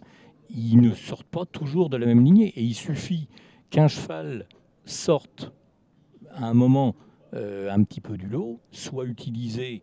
Aujourd'hui, l'impact, à vrai dire, les gens n'ont pas fait ce qu'a fait évoluer peut-être notre race beaucoup depuis une dizaine d'années, c'est que les gens ont fait leur croisement avec, c'est évidemment, on fait de l'élevage pour de la rentabilité, mais ils ont fait leur croisement par rapport avec un état d'esprit peut-être un peu plus commercial qu'avant. En disant, voilà, et aujourd'hui, c'est ce qui est arrivé à Ridicache. Aujourd'hui, on arrive à une période où commence à être un tournant. Il y a eu Ridicache est toujours là, Ridicache restera le must qu'il est, ça ne se discute pas. Dans ses fils, on commence à avoir certains de ses fils qui sont en train de marcher sur ses traces, mais qui sont pour l'instant pas au niveau de lui, et puis d'autres qui montrent qu'ils vont pas forcément être à la hauteur. Et on l'a vu avec Cocktail Jet. Cocktail Jet, vous avez Love You, il n'y a pas à discuter, vous avez Look de Star, il n'y a pas à discuter, Saxo de Vandel, ça se passe bien aussi. Il y a eu d'autres Cocktail Jet qui ont été, même vainqueurs groupe 1, qui n'ont pas été à la hauteur. Bon, il restera peut-être mieux des replays comme ça après dans le fin, mais bon, finalement, tous les étalons dominants, Florestan avait fait Quito de Talonnet. Quito de Talonnet était le cheval Quito de Talonnet a eu plus de 1200 filles qui sont devenues poulinières, je crois. Finalement, Quito de Talonnet, aujourd'hui, on ne le retrouve pas autant que ça dans un pédigré. Et la question que je vais te poser, est-ce que tu connais, et pardon Dominique, vas-y. je m'excuse parce qu'on est en moi, plein débat finalement. Celui Allez, qui ça prend marche. ma place, ça me va. La question moi, que je me pose, parce que l'argument c'est de dire, notamment pour l'ouverture, on tourne en rond, c'est terrible. Est-ce que tu as en tête le nombre de filles de Ridicache, là, poulinières sur les 14 000 ? Parce que là, les éleveurs, c'est de dire tourne en rond, Ridicache par le vieux cocktail. Non, on peut pas savoir. Par contre, on sait que c'est mécanique. Il y en a quoi, 300, 400 de toute façon, statistiquement, le cheval fait à peu près 50% de femelles tous les ans dans sa production. Les femelles qui naissent de lui sont issues de super juments. Donc, à part les juments qui s'accidentent mortellement, il n'y a pas une seule jument fille de Ridicache qui ne rentre pas à l'élevage. Bon, et ça représente combien ? Ma question, c'est le pourcentage sur les 14 000, quoi. Combien calculette, mais là, on va dire que là, pour l'instant, moi j'allais dire 400. Là, on va dire par génération, il va avoir à peu près 40. Il va avoir 40 femelles qui vont rentrer à l'élevage tous les ans. Bon, on va dire 400 sur les 14 000. Est-ce qu'on prend le risque de mettre tout sur la table ou pas ? Oui, on joue ou on joue pas ? Moi, j'ai pas envie. Donc ça c'est pour l'ouverture du sang français. Et ensuite il y a les techniques d'élevage. Et là on a beaucoup parlé, parce que c'est un sujet, je parlais de sujet clivant, celui-là en est un, c'est le transport des semences. Aujourd'hui la règle c'est quoi ? C'est que si on a une jument trotteuse, elle a ses chaleurs, je vais au haras, on assémine sur place. C'est-à-dire on assémine à l'endroit où... En semences fraîches mises en place immédiatement sur le site de récolte. Exactement. Est-ce que c'est pas rétrograde tout ça ? Je vais rebondir sur votre. Non, mais est-ce que c'est sur pas. votre- Non, mais je- est-ce que c'est marrant, vous parlez bien franchement sûr. parce que mais c'est- les ça me semble- galopeurs Et les galopeurs, et les en galopeurs naturel qui font la monte naturelle et que les meilleurs Et je suis juments, d'accord avec vous, mais là, ce n'est plus. Je veux dire, c'est passéiste presque. Parce que ça, Non, mais il y a une rais- alors, il y a des économiquement, raisons à n'a- ça. Voilà, il y a des raisons à ça. Alors, quelles sont les raisons, ma chère Caroline? Ouais, je sais Alors, bien, je sais moi, pas. je me fais l'avocat du diable. Bien sûr, Mm. c'est tout l'enjeu. Pourquoi est-ce que depuis 3-4 générations, vous croyez qu'on déplace nos juments avec les camions que... Oui, effectivement, revenons... Parce qu'un bilan carbone de l'élevage, Je vous en prie, allez pas c'est là-dedans. important. Comment on va Alors, faire c'est- pour je- le bilan carbone des courses hippiques? Allez pas Non, là-dedans. pas c'est pas rien. des courses, de l'élevage du pur sang. Je ne vais pas aller juste Oui, aux courses, bon, mais bon, voilà. Effectivement. Allez pas là-dedans, ça représente rien quand même la jumenterie par rapport aux 1500 entraîneurs de France qui Non, vont moi ce partout que je veux, toute ce que l'année je veux avec les dire, camions. moi j'aime bien Allez quand, pas- allez pas dans ce quand créneau. l'humain met en place des techniques nouvelles, qu'elles puissent être exploitées. Oui, Et mais si j'avais une jument, moi je suis du Nord, si j'élève à Maubeuge et que je veux un étalon mayennais, très franchement, je serais gêné aujourd'hui, en 2022, de devoir prendre ma jument et de l'emmener en Mayenne pour se faire. il y a des raisons à ça, comme on vous allez l'explique, m'expliquer des raisons, alors que je peux très bien recevoir un UPS. Un Mais petit bien veto, sûr, mais et ça, mais tac. évidemment. Voilà, on est et tous on en d'accord reparle au bout de avec 3 ça, ans. bien Et sûr. moi, ce qui me gêne juste Non, mais- un petit aparté, moi, ce qui me gêne dans Christian, je cette dis ça parce que je suis pas histoire-là, éleveur, voyez. c'est que on parle tout le temps du bien-être animal. Et depuis, je m'étais pas penché sur ce sujet-là parce que moi, je suis pas éleveur du tout. Ouais. Je suis entraîneur. Je suis plus passionné par l'entraînement que par l'élevage. Et en discutant avec des gens comme Serge Pelletier, par exemple, l'autre jour aux courses à Lyon, il m'expliquait qu'il avait perdu des poulains parce que ça l'embêtait de voyager une poulinière avec un poulain de 1 semaine, de mettre un camion sur la route avec et puis le trimballer en Normandie. Oui, et quand que- la poulinière est suitée. Voilà, poulinière est suitée. Moi, il y a juste cet aspect-là, l'aspect. C'est un peu la mode, le bien-être animal. L'aspect Mais bien-être les vraies animal. questions à se poser là-dessus, et je vais y venir après, parce qu'en fait, les conséquences, les risques, en fait, c'est encore juridique. Voilà, c'est pas facile à appréhender, c'est pas facile, c'est pas à la portée de tous les éleveurs qui ont 1,8 poulinières. Tu vois, Dominique, c'est ça le souci, c'est difficile à vulgariser, d'autant qu'on est quand même, encore une fois, Ça, on vous est êtes éleveur, contre on le n'est transport pas- de semences, a priori, Oui, Christian, parce que j'ai entendu. c'est les conséquences induites, quoi. D'accord. Là, c'est pareil, on joue ou on joue pas. Qu'est-ce qu'on veut? Ah La oui, filière sur voilà, la table ou pas? Voilà. C'est ça. C'est ça, moi, C'est je ça vois- l'idée. Par exemple, je gère des chevaux étrangers qui fonctionnent en Christian, transport Christian, de semences. c'est pas du champagne, c'est du mouette. Merci. Mais comment on s'appelle? Mais au niveau, on a un système en France, on a une organisation qui est basée sur un contexte bien établi, bien cadré. Et aujourd'hui, on ne peut pas se permettre de prendre le moindre risque, comme ça a été évoqué tout à l'heure, pour un changement au niveau de la technicité, oui, on sait que ça fonctionne, on sait qu'il y a des choses de possibles. Mais ce qu'il faut, avant tout, c'est justement être sûr qu'on ne met pas en péril tout notre système de course, d'élevage, qui fait la richesse, qui fait... J'ai eu le cas il y a quelques jours, c'est moi qui gère beaucoup de choses pour Ludwig Olgini en France depuis une dizaine d'années. L'autre jour, il m'a posé des questions, comme ça, sur le truc. Ludwig, il élève en Suède avec la réussite qu'on sait. Il élève un peu en France maintenant, dans le Studbook français, tout ça. Et justement, il m'a posé 2-3 questions comme ça, parce qu'il avait survolé un petit peu de loin. Et je lui expliquais, lui, en tant qu'investisseur français dans le Studbook français, et qui recherche certains avantages, et comment on s'appelle, et par rapport à ça, il a compris que justement... Lui, quand je lui ai présenté la chose comme telle, en tant qu'investisseur dans le Studbook français, là, il m'a dit, bah oui, dans ce contexte-là, je comprends pourquoi vous avez intérêt à ne pas faire évoluer pour pas risquer de casser quelque chose. Très intéressant ce que vous racontez. Une dernière question, parce qu'il y a, sinon on va faire une émission de 3 heures. On pourrait d'ailleurs faire une émission de 3 heures sur les valeurs, parce que c'est vraiment un sujet passionnant. Il y a tout le monde, hein. Même Jean-Pierre Dubois est présent aux Assises à Vincennes. Quelles sont les autres grandes idées d'Equistratis en matière d'élevage? On a bien compris que vous étiez très proche de la ruralité, 1,8 Quels sont les 1,8 poulinières pépinières chez nos éleveurs. Equistratis, c'est pas seulement des idées, c'est des études menées, c'est une réflexion sur un état. Donc c'est des travaux faits en amont qui font état des choses. Et par ailleurs, quelles sont les autres idées, puisque vous me posez la question d'Equistratis? Par l'élevage. Sur l'élevage. Ouais, sur l'élevage. Là, en ce qui concerne l'élevage, parce que pour urgent. je veux dire, on se verra en septembre, Caroline. Absolument. Alors, dîner au Cardinal avec nous, on va être bien. Sur l'élevage, là, urgent de ne rien faire. Aussi bien en ouverture du studbook. Statu quo. Ah oui, vraiment. Non, en plus, là, justement, le problème, c'est que ça dépasse l'élevage, puisque l'élevage est à la base de tout. Je veux dire, on a véritablement d'autres problèmes sur la table, on est en manque de partants.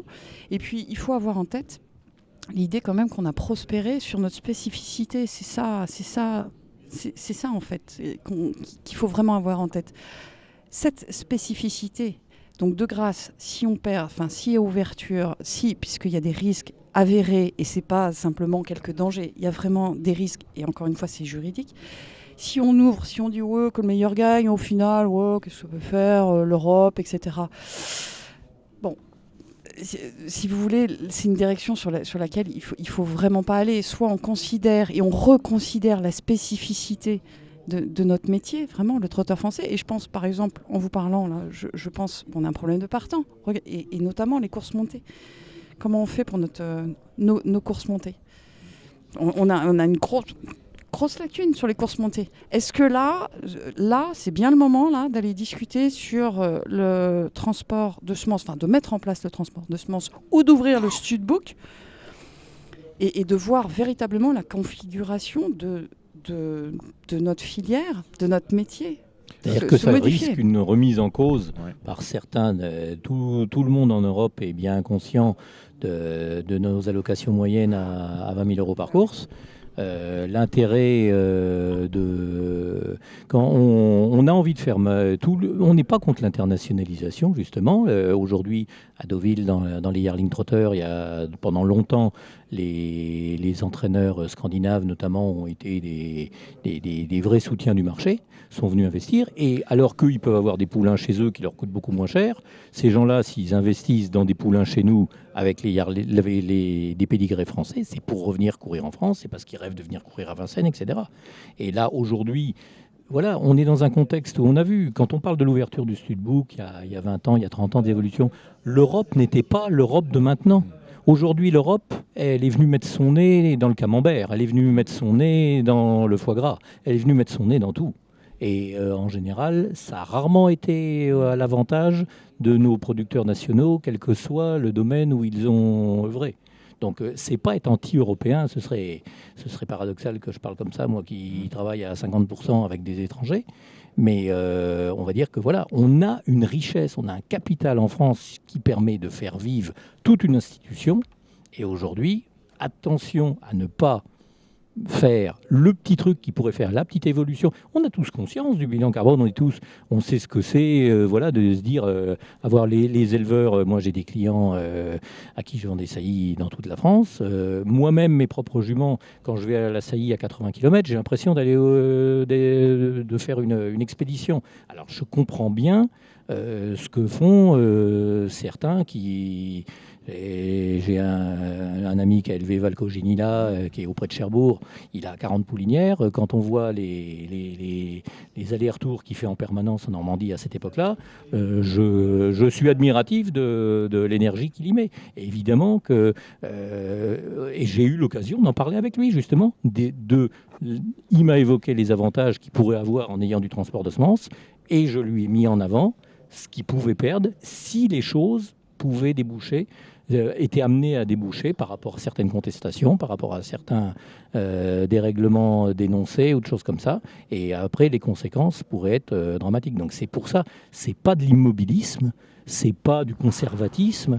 C'est moi j'ai été un des cofondateurs d'Equistratis. Quand on a lancé Equistratis, c'était pas ni pour la préservation, ça fait partie de la mission de service public. On est là pour essayer de faire rentrer, de donner un avenir aux courses. On a toujours eu cette motivation-là, on l'a toujours aujourd'hui.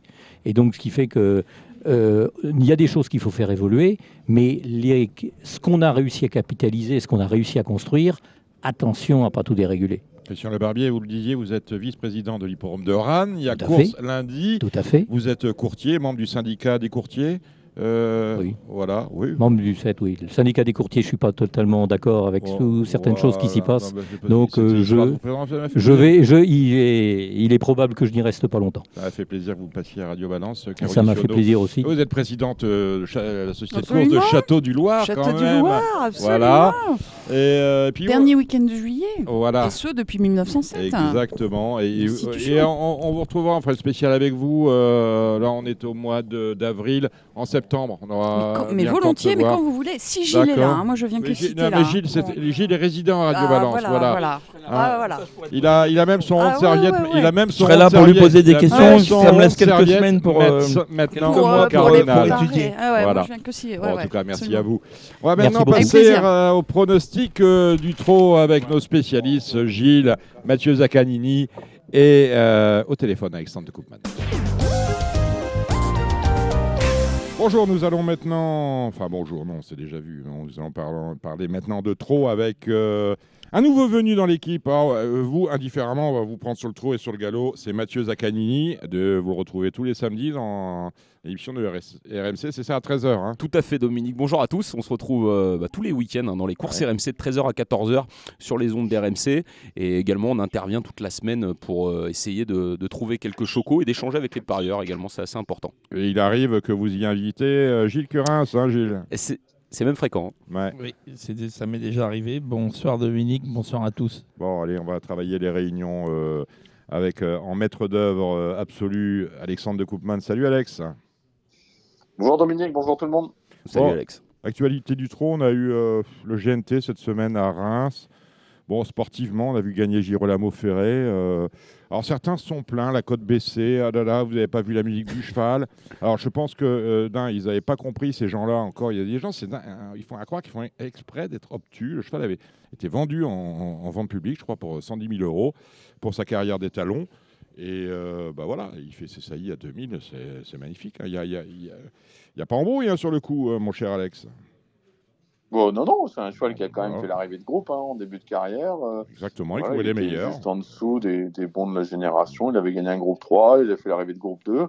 Après, il avait connu des petits soucis. Là, le cheval a l'air de se retrouver, changement d'environnement. Le cheval venait de bien courir d'ailleurs, que ce soit à Lisieux ou Angers.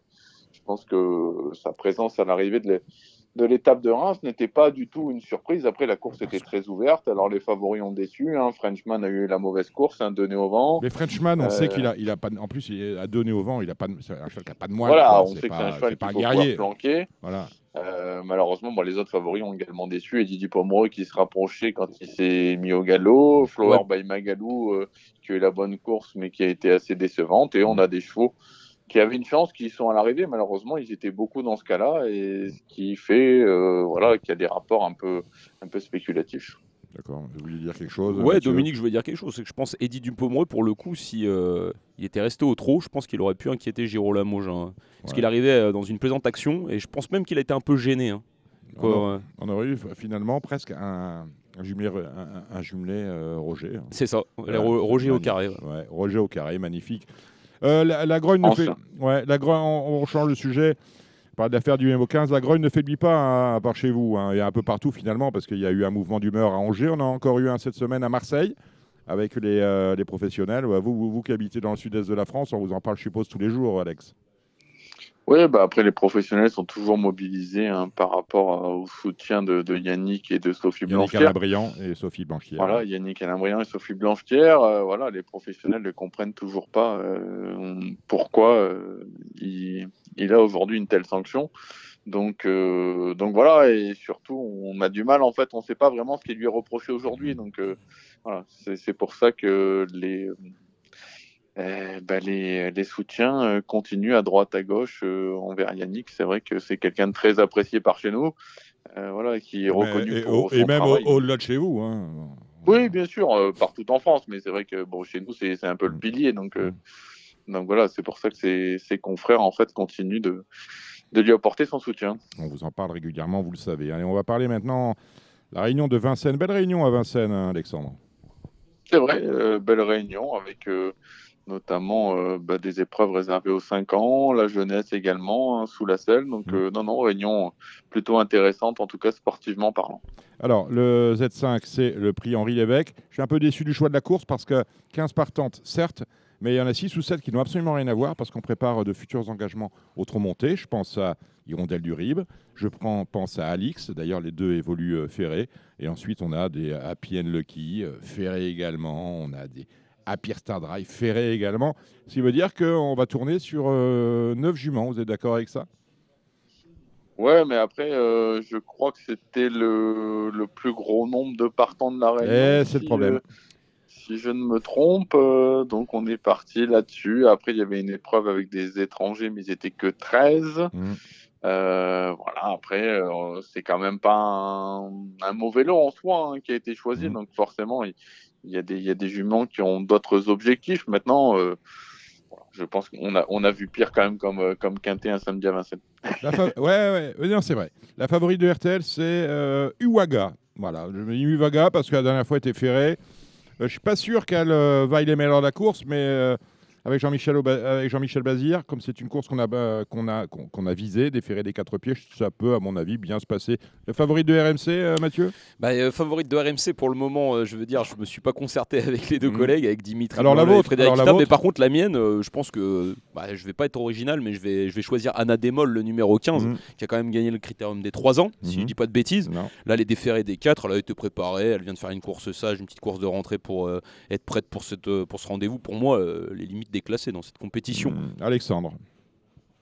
Oui, c'est vrai qu'Anna Démol, elle a les meilleurs titres parmi les femelles. Alors, elle a eu des petits problèmes cet hiver. Là, elle n'a qu'une course dans les jambes. Maintenant, déférée des 4 pieds, elle n'est jamais sortie des 3 premiers. On l'a vu notamment deuxième du critérium des 4 ans également. C'est vrai que je pense qu'on a tout fait pour optimiser un petit peu cet objectif avec elle. Donc oui, c'est la jument de la course avant le coup. Il y a un petit X de la course quand même, Dominique. C'est ce numéro 5, Happy Valley, qui ne cesse de progresser, qui a réalisé 6 victoires durant le meeting d'hiver. J'avais 3. Voilà, Happy Valley, c'était ma troisième cartouche parce que c'est vrai qu'elle est toute bonne. Maintenant, on l'a jamais vue avec celle-là. À voir. Gilles ? Moi, j'ai l'habitude de zapper entre RMC et RTL. Ce sont les deux radios que j'écoute et mon cœur va balancer pour RTL aujourd'hui. Ah non, tu me trahis. Non, moi aussi, je vois Uwaga gagner. Donc, ça sera pour RTL aujourd'hui. Uwaga, je vois ça gagner. Je suis d'accord pour Anna Démol avec RMC quand même. Mais pour la deuxième place, c'est vrai qu'elle trouve un super engagement. Moi, j'aime beaucoup aussi le 12. Eliade Dugoutier. Rentrée. C'est une rentrée. Mais déférée des 4. Et elle court bien fraîche. Elle a toujours bien couru sur sa fraîcheur. D'accord. Donc, pas trop de rentrée chez Garato. Non. Vos chevaux, mon cher Alexandre. Le 15, Anna Démol, le 10, Uwaga, le 5, Happy Valley, le 12, Eliade Dugoutier, le 7, Alicia Bella, le 3, Ida Sauton, si elle part au trot. Et pour une grosse cote, parce que je l'aime bien et qu'elle est toujours capable de surprendre, c'est le 2, Hollywood Night. Voilà, c'est ma note souvent. Elle est ferrée, c'est ce qui m'a un peu gêné. Donc, après, elle est souvent ferrée, donc après, je m'offusque pas trop de ça, mais c'est pour être 4-5e à... Oui, mais on va quand même avoir une drôle de course, en tout cas sportivement, une belle course. Vous avez d'autres chevaux à part votre Anna Démol, mon cher Mathieu ? Dans la Réunion ? Non, juste dans cette course, par course, oui. Ouais, désolé, je me suis. Non, mais c'est normal, c'est votre première. Ah ouais, mais ça va vite rentrer. C'est un inédit. C'est un inédit, ouais. Et je cours ferré, évidemment. Il y a Alicia Bella que j'aime beaucoup, le numéro 7. J'aime beaucoup les chevaux réguliers. Bon, là, en l'occurrence, c'est une femelle de 5 ans très régulière. Elle monte peut-être de catégorie, mais l'entraînement de Jean-Paul Marmion, il est redoutable. Je crois que c'est un des entraîneurs qui a la plus belle réussite à la place. Qui d'autre, Gilles ? Moi, je suis d'accord avec vous. Je rajoute le 8, Help Me Win. Help Me Win, très bien. Un mot quand même, parce que c'est une belle course. Il y a Hirondelle du Rib. On a le jumelé du président, d'ailleurs, qui est au départ de la course. Hirondelle du Rib et surtout la belle et bonne Alix. Alix qui évolue avec un driver. Attention à elle, finalement. Je me suis posé la question, Alex. Est-ce qu'on met Alix dans un pronostic ou pas ? Parce que certes, elle est ferrée, mais on va chercher Eric Raffin quand même. Alors je me suis dit. Voilà, après, Eric n'avait pas de drift dans la course, donc c'est pour ça que Guillaume l'a. Mais finalement, je me suis ravisé, je ne l'ai pas mise. Pas plus que je n'ai mise la moins riche du lot, qui est également présentée par Guillaume Gillot. Allez, on va passer en revue les courses de cette réunion avec le prix de Folquemont. La première, c'est une course pour des poulains de 4 ans. Ils sont 9 au départ. Vos chevaux, mon cher Alex. Oui, bah moi j'ai fait confiance au rentrant de classe, le 7 titre de Dollar Maker, la dernière fois qu'il a connu sa première Eric défaite. Raffin, Maintenant, je pense que c'est vraiment un très bon cheval qui a beaucoup de facilité, beaucoup de classe dans cette épreuve. Ensuite, il y a le 5 Inato Piergi qui sera un peu l'attraction, le cheval du centre-est qui gagne tout. Maintenant, il faut voir un petit peu à Vincennes ce que ça va donner. Moi, j'aimais bien, comme outsider, le 9, c'est Impact Player, qui est des 4 premières fois, un cheval qui a montré quand même de la qualité. Je ne serais pas surpris de le voir surprendre et une cote intéressante. Ouais. On amende, messieurs. Moi aussi, j'aime bien Impact Player, des Ferré des 4. Il va peut-être quand même manquer d'un parcours, mais je vois ça bien. Qu'est-ce qu'on ajoute, Mathieu? Bien évidemment, avec le favori. Moi, j'ajoute le numéro 3, Intello. Intello. Un peu délicat, mais qui fait preuve d'une belle régularité lorsqu'il reste au trot. Un peu vous, en fin de compte. Oui, c'est ça, il faut rester au trot. Voilà. Moi, il y en a au galop aussi, des intellos. Allez, la deuxième au trot monté, pouliche de 3 ans, un groupe 2, 8 au départ. DJ, Alex? Bah, moi, j'ai beaucoup aimé le 6 Joyeuse pour ce début monté. C'était 2002 petites pistes. Je pense que c'était un peu court pour elle. Elle sera beaucoup mieux 2007 et elle peut, pourquoi pas, prendre sa revanche sur le 8 Junon du Léard, qui est pour le moment la leader de la génération. Gilles? Pas mieux. Pas mieux. Matt? Pas mieux, Junon du Léard, bon. Voilà. Numéro 8. La troisième, c'est le Z5, le Henri Lévesque. Prix du Tréport, course européenne, à l'attraction du jour, peut-être de la Réunion d'ailleurs, c'est Ampiam et DSM, Alex. Oui, Ampiam et DSM, elle semble un peu courir contre ses enfants quand même dans cette épreuve fermée. Voilà, dur d'aller contre elle. Pour la deuxième place, je rachèterai le 6 Décoloration qui est parti au galop à Angers. Je pense qu'il faut la racheter. Si elle est sage, forcément, elle a sa place une parmi fois les sur trois. deux, elle est disqualifiée, elle vient d'être disqualifiée. Donc s'il y a Donc là, dans le bon timing, une logique, un ça ou sent deux ou bon. trois. Voilà, un ou deux ou trois. Gilles? Oui, Empire IDSM, évidemment, qui, à mon sens, très difficile à battre. Et je me méfie de Décoloration, qui est sa plus sérieuse rivale, les Exter Château, pour une troisième place. Matt? Moi, c'est 6-9. Je vais jouer ce non, mais couplet-là. ça c'est un fait exprès, ça. Enfin, Ampiam et DSM à la gagne. En principe, celle-là, c'est incontournable. moi qui l'ai fait. Je vous dis quand même. Mais bon, c'est 6-9 automatique. Je parle du Rhône, évidemment. Et Décoloration en deuxième position qui va rester au trot. Les vieux turfistes disent le jumelé cochon. La cinquième, c'est le prix de la Lorraine. 13 partants au départ. C'est une belle course aussi, Alexandre. Oui, ça aurait pu faire un quintet sympathique. D'ailleurs, c'est un Z5. D'accord. Voilà, je suis d'accord avec vous. Ils sont plusieurs. Moi, forcément, on reprendra le 6 Jacozaz qui a été préparé pour ça. Sur ce parcours des 2100, j'aime bien deux chevaux. J'aime bien le 2 Freeman. Ça lui a souvent réussi ce tracé. Le 5 Copsy, pareil. Il a changé d'entraînement, Freeman. Il était déjà entraîné le métayer la fois d'avant, oui. Non, mais je pense que parce qu'il est étalon Freeman, mais je pense que c'est pendant la question saison de de proximité d'ailleurs. Pour la monte, ouais. Ok. Un peu comme Invisible Cash qui n'est plus qui est chez Louis Baudron. Qui est chez Louis Baudron, mais c'est juste pour la monte, parce que lorsqu'il a très bien couru, c'était où? C'était ici, me semble-t-il. Oui, c'était ici. Ça a très bien couru et Ludo Pelletier était là. Voilà qui est dit. Allez, vos chevaux pour cette cinquième course, Alex. Ouais, je vous l'ai dit, le 6 Jacozaz, le 2 Freeman, le 5 Copsy et je vais vous en donner 5, le 12 Finn Collin et le 8 Elite de Giel qui était bien au moment de sa faute à Lyon la dernière fois. On amende avec Gilles? Non, c'est mes 5 chevaux. On amende avec Matt. Ouais, et surtout, moi je mettrais un peu plus en hauteur dans les 3 premiers, voire un peu plus le 8 Elite de Giel, parce que la dernière fois c'était pas mal, c'est dommage. Délicat, mais doué. Délicate, mais doué. Délicate cette femelle. Oui, c'est une jument, je suis allé voir il n'y a pas plus la semaine dernière. J'aime beaucoup. La sixième, un groupe 2, ils sont 7 au départ, DH, belle course avec hip-hop au fort quand même. Ouais, moi c'est un peu mon chouchou celui-là. Ouais. Pour moi, il est meilleur que notre au fort. Il a plus de vitesse notamment. Donc voilà, s'il fallait tenter un Super 4 ou un Z14, je mettrais le 2 hip-hop au fort forcément en tête devant le 7 Hookerberry qui est forcément incontournable parmi cette génération. Et moi, El Gaffel m'a beaucoup plu la dernière fois, donc je pense qu'il peut renouer avec le succès. Je pense que c'est maintenant. Alors, Hookerberry est entraîné cette fois par Franck Leblanc parce qu'il fait la monte chez Franck. Moi, je suis d'accord avec Gilles. Moi, je me méfie beaucoup des représentants de Philippe Allaire, que ce soit le numéro 6, El Gaffel, qui s'est très bien débrouillé la dernière fois, mais si c'est une 7e place. Et Hatchetman, faut pas l'écarter non plus. Hatchetman sur son parcours. Oui, exactement. Donc pour moi, je vais peut-être tenter un couplet Horde, un jumelé Horde plutôt, entre le 6 en tête El Gaffel et le numéro 4 Hatchetman. Prix de Château-Gaillard, c'est un Z5, belle course européenne. Faut voter Kennedy là-dedans, Alex. Ouais, bah, je suis pas très inventif, mais c'est vrai que ce cheval-là, il est assez impressionnant. Je pense qu'il est encore en retard de gain. Gabi Gelormini, qui avait gagné avec à Moconchi, disait de lui, il serait pas surpris de le voir gagner un groupe durant les prochaines semaines. Donc, je pense qu'il peut poursuivre sur sa lancée. Et pour les places, j'aime bien le 12 de Ruc, qui est vraiment extra actuellement. Il est déféré des 4 pieds cette fois. On l'a vu terminer deuxième de Désir de Ban à Borelli. Voilà, je pense que c'est un placé en vue. Gilles.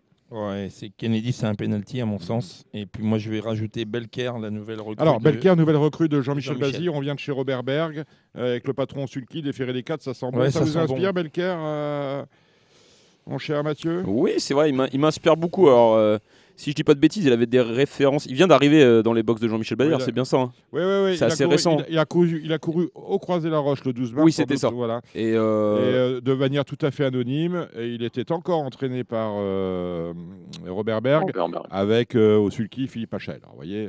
Ouais, là, Bon, c'est pas la même chose. C'est pas la même chose. C'est pas la même configuration. C'est pas la même configuration. Un fils de Scarlet Knight. Donc, autrement dit, on n'aura pas de problème avec les 2007. À suivre. Donc, la suivante, c'est la 8e et avant-dernière. Le prix est Guébriand. Nous sommes bien évidemment remontés avec des poulains de 3 ans. On a vu en début de réunion les filles. Là, on a les garçons, groupe 2. Dites-moi tout, mon cher Alexandre. Ouais. À un moment donné, je suis parti comme ça, et puis vous voyez, il y a un blanc. Désolé. Il réfléchissait à quelqu'un d'autre. Non, après, c'est ouvert, je trouve, chez les mâles. Moi, je rachète le 5, un joli Roger. Pour moi, en classe pure, c'est le meilleur. Aussi, hein. C'est pas le plus simple. Voilà, ce sera juste une question de sagesse, je pense. Le 11, Jasper Turgot, qui est pour le moment un leader assez fragile de cette génération, mais on fait à chaque fois ce qu'on lui demande. Et le 10, un Jubilé Prior qui sera mieux. Tout le monde en parle de celui-là. Il a montré des choses. Hein. Il a fait des trucs attelés. La dernière fois, c'était pas mal. 2007, je pense que ça va être mieux. Donc, non, c'est un client. Gilles? Pour moi, Joli Rogers, c'est pas du tout une question de sagesse, c'est une question d'allure. L'autre jour, ça allait pas du tout au 8, et puis il avait pas d'allure. Donc pour moi, c'est le cheval de classe du lot, mais il va falloir qu'il soit mieux d'allure. Et donc là-dedans, évidemment, on peut pas le rayer, mais voilà. J'aime beaucoup le 11 Jasper Turgot, qui est un cheval sûr. D'accord, un cheval sûr. Moi, je suis pas d'avis avec Gilou. Je préfère prendre des risques avec un cheval de classe, peut-être que de sélectionner un cheval qui est peut-être un petit peu moins, peut-être un peu moins doué, je vais dire, mais qui est régulier. Pour ça, je vais rester sur Joli Rogers, le numéro 5, parce que ce qu'il avait montré quand il s'était imposé là, sur l'hippodrome de Vincennes, c'était impressionnant. Et on referme cette réunion de Vincennes avec une course pour des mâles de 3 ans. On est sur 2100 avec un super engagement, un super numéro. Il est plaqué des 4, autrement dit, ça sent bon, c'est Jalibed. Hein. Ouais, après Jalibed, il monte quand même un peu de catégorie. Je trouve c'est un lot vraiment de très bons poulains. Moi, j'aime beaucoup là ce Jamais, qui a vraiment fait très grosse impression pour ses débuts à Vincennes mi-février. Je pense que c'est vraiment un top poulain. J'aime beaucoup également le 14, Jambier d'Ourville, qui a joué de malchance la dernière fois. Et là, il est plaqué devant pour la première fois. Jambier. Et également c'est ça. Et le 2, Jacques Surprise, qui est estimé par Sébastien Garato et qui a beaucoup de vélocité comme ça et qui pourrait bien aller très loin s'il prend la tête. Donc pour moi, ce sera As, 2 et 14. Gilles. Moi, c'est le 2. Jacques Surprise, plaqué. Garato, ça sent bon. D'accord pour l'As. Et je me méfie pour le multi du 13 Joyce JC, qui avait été acheté aux ventes par Jean-François Sonnet à un certain prix, un cheval qui avait montré quelque chose. Et c'était pas mal l'autre jour à Cagnes-sur-Mer, et il peut pimenter les rapports, donc le 13 Joyce JC. Jamais sorti des 5, Mathieu. Moi, j'ai vu que cette semaine, Sébastien Garato avait réussi à faire un couplet gagnant dans une épreuve. Oui, à Reims. Exactement. On l'a touché d'ailleurs. Hein. Je l'ai touché aussi, c'est pour ça que je me souviens. C'est la variette, parce que j'ai leur mini favori. Et c'est 7,5 contre 1 celui qui gagne. Et c'est Romain Hu qui gagne. Et c'est Romain Hu qui gagne, alors qu'il avait progressé tout à l'extérieur tout au long de la course. Donc il était vraiment déclassé. Et c'est pour ça que moi je vais partir sur ce couplet gagnant. Jack Surprise, le numéro 2, avec Jaguar Griff, le numéro 5, et je vais le tenter dans tous les ordres. Très bien. Vous avez étudié Chartres, messieurs, Gilles? Pas trop, mais j'ai quelques petits chevaux. Ouais, j'ai un Mathieu, pas fait Chartres. Pas fait Chartres. Pas fait Chartres. Alexandre fait Chartres. Il a tout fait, Alexandre. Oui, j'ai fait Chartres. Ouais. Allez, on y va, Alexandre. Donc la première, le 5 Flagstaff, qui manquait en dernier lieu, la D4. Je pense qu'il peut faire un numéro sur cette piste. Je lui associe le 6 Esprit de Yé qui va bien finir, mais il faudra pas être trop loin sur cette piste. Dans la deuxième, j'aime bien le 10 Jack Barrow, qui a fait d'autres très bons débuts à Cherbourg, hein, malgré un parcours en étant donné au vent. Attention à l'As, un joli vert du Gers, un poulain estimé par Mathieu Abrivard, d'ailleurs, qui va que pour ça là-bas. Dans la troisième course, le 6 Iris de Ziette, hein, qui est parti au galop à graines la dernière fois, mais auparavant c'était bien. J'aime bien cette jument-là qui a un profil intéressant. Je lui associe le 7 Ika Josselin, qui a déjà gagné à Chartres, et le 8 Idole d'Enfer qui sera déféré devant première fois. Dans la quatrième, j'aime bien deux juments qui partent en tête, le 7 Fazelma et le 8 Flamme de Pourprix. Dans la cinquième, je rachète le 9 Historique D, hein, qui était encore bien en course lors de sa faute à Pontchâteau. C'est un cheval qui aime bien aller devant, il peut aller très loin. Je vais associer le 10 Hunt, qui l'a bien fait au croisé, le 11 Hadès de Liton, qui vient de faire une bonne rentrée. La sixième course, en attraction de l'épreuve, sera la présence du numéro 10, un Geronimo Matica, qui effectue une rentrée, mais qui reste sur 6 victoires de rang. Il vient d'arriver dans les box de Vincent Renaud. Je pense qu'il peut rentrer par la grande porte. Je pense que Gilles a une bonne chance, hein, pour les places avec le 3 Flamme Nantais. J'aime bien également le 4 Philou Smiling. Gilles, un petit mot déjà sur Flamme. Oui, je me vois une première chance. Effectivement, la présence de Geronimo Matica m'inquiète.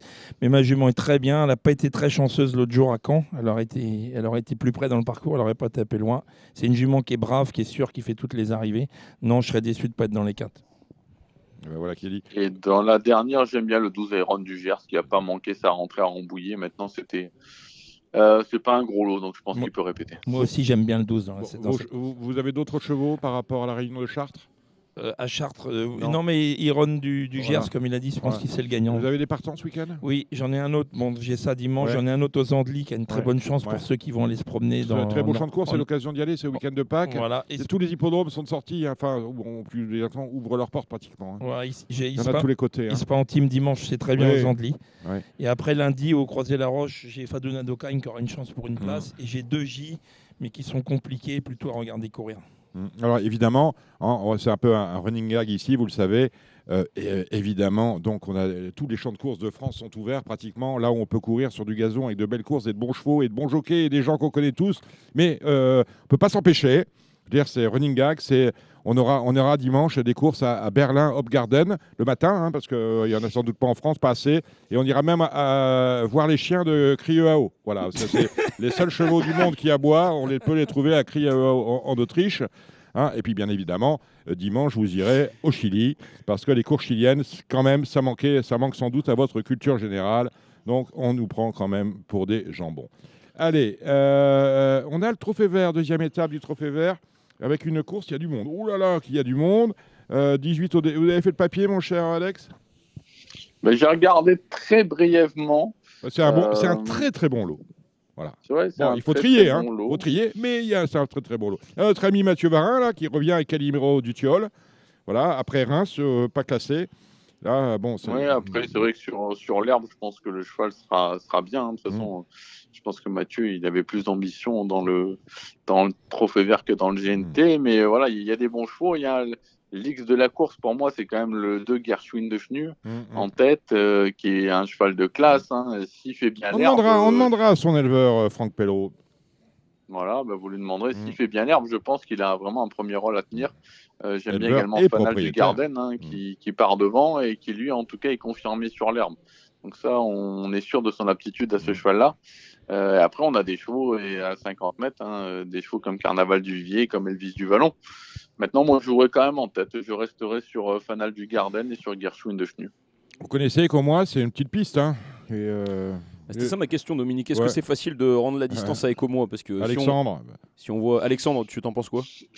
C'est toujours pareil. Après, on est sur une longue distance, donc c'est quand même. Je pense que c'est jouable. On peut rendre. Tu peux revenir. Je connais un peu l'hippodrome, tu peux rendre 50. C'est une piste de 1200 mètres, donc voilà, tu peux quand même revenir. C'est pas comme la première étape qu'on avait par chez nous à l'île sur la Sorgue. Voilà, c'est quand même des pistes où c'est sélectif. Normalement, on peut revenir. Maintenant, voilà. Dans ces cas-là, on peut partir sur Carnaval du Vivier. Hein. Carnaval du Vivier, ouais. C'est très bien couru, derrière, c'est Bello Romain, je veux dire, qui a battu Fakir du Loro. Normalement, c'est quand même du très très lourd. Moi, j'aime bien. Il y a Cléa Michellery, alors, qui a gagné à 50 contre 1 à Angers avec Johan Le Bourgeois. Là, on est avec Alexandre Rivard. Ben voilà, c'était le trou du week-end. Plein de choses. Et on se retrouvera, mon cher Alexandre, la semaine prochaine. Eh ben, avec plaisir, Bac. Dominique. Merci messieurs, merci Gilles, merci Mathieu, vous restez avec nous. Marre de parier sans jamais être récompensé? TheTurf.fr est le seul site à vous proposer un vrai programme de fidélité, accessible à tous et quels que soient vos types de paris. Rejoignez-nous dès maintenant sur TheTurf.fr. Allez, le galop maintenant, Mathieu Zaccadini est avec nous et en ligne nous avons le taulier, celui qu'on appelle le taulier, vous l'aurez en vrai la semaine prochaine bien évidemment, c'est Cédric Philippe. Salut Cédric Philippe de Paris Turf. Bonsoir très chers amis. Bon, grand handicap de Pâques, j'ai l'information dans la course, ils sont 16, c'est un handicap long de 2400 mètres. On a mis Augustin Madamé sur Saint-Nicolas, on aurait aimé un numéro tout à l'extérieur. Malheureusement, on a le 5, il va falloir qu'il s'en sorte, tout reprendre pour progresser. Quel est votre pronostic, mon cher Cédric? Est-ce que d'abord cette course vous inspire? La première épreuve, c'est celle-là, et la deuxième épreuve, ce sera le Z5 de Saint-Cloud le lundi de Pâques. M'inspire relativement. Hein. Bon. Je vais pas vous vendre du rêve, ce serait une ineptie. J'aime bien l'assaut olympique. Alors, préfère une piste plus souple, qui est pour moi une jument vraiment une vraie jument de qualité qui peut franchir un palier assez rapidement. Le 7 Big Call est un bon point d'appui à mes yeux.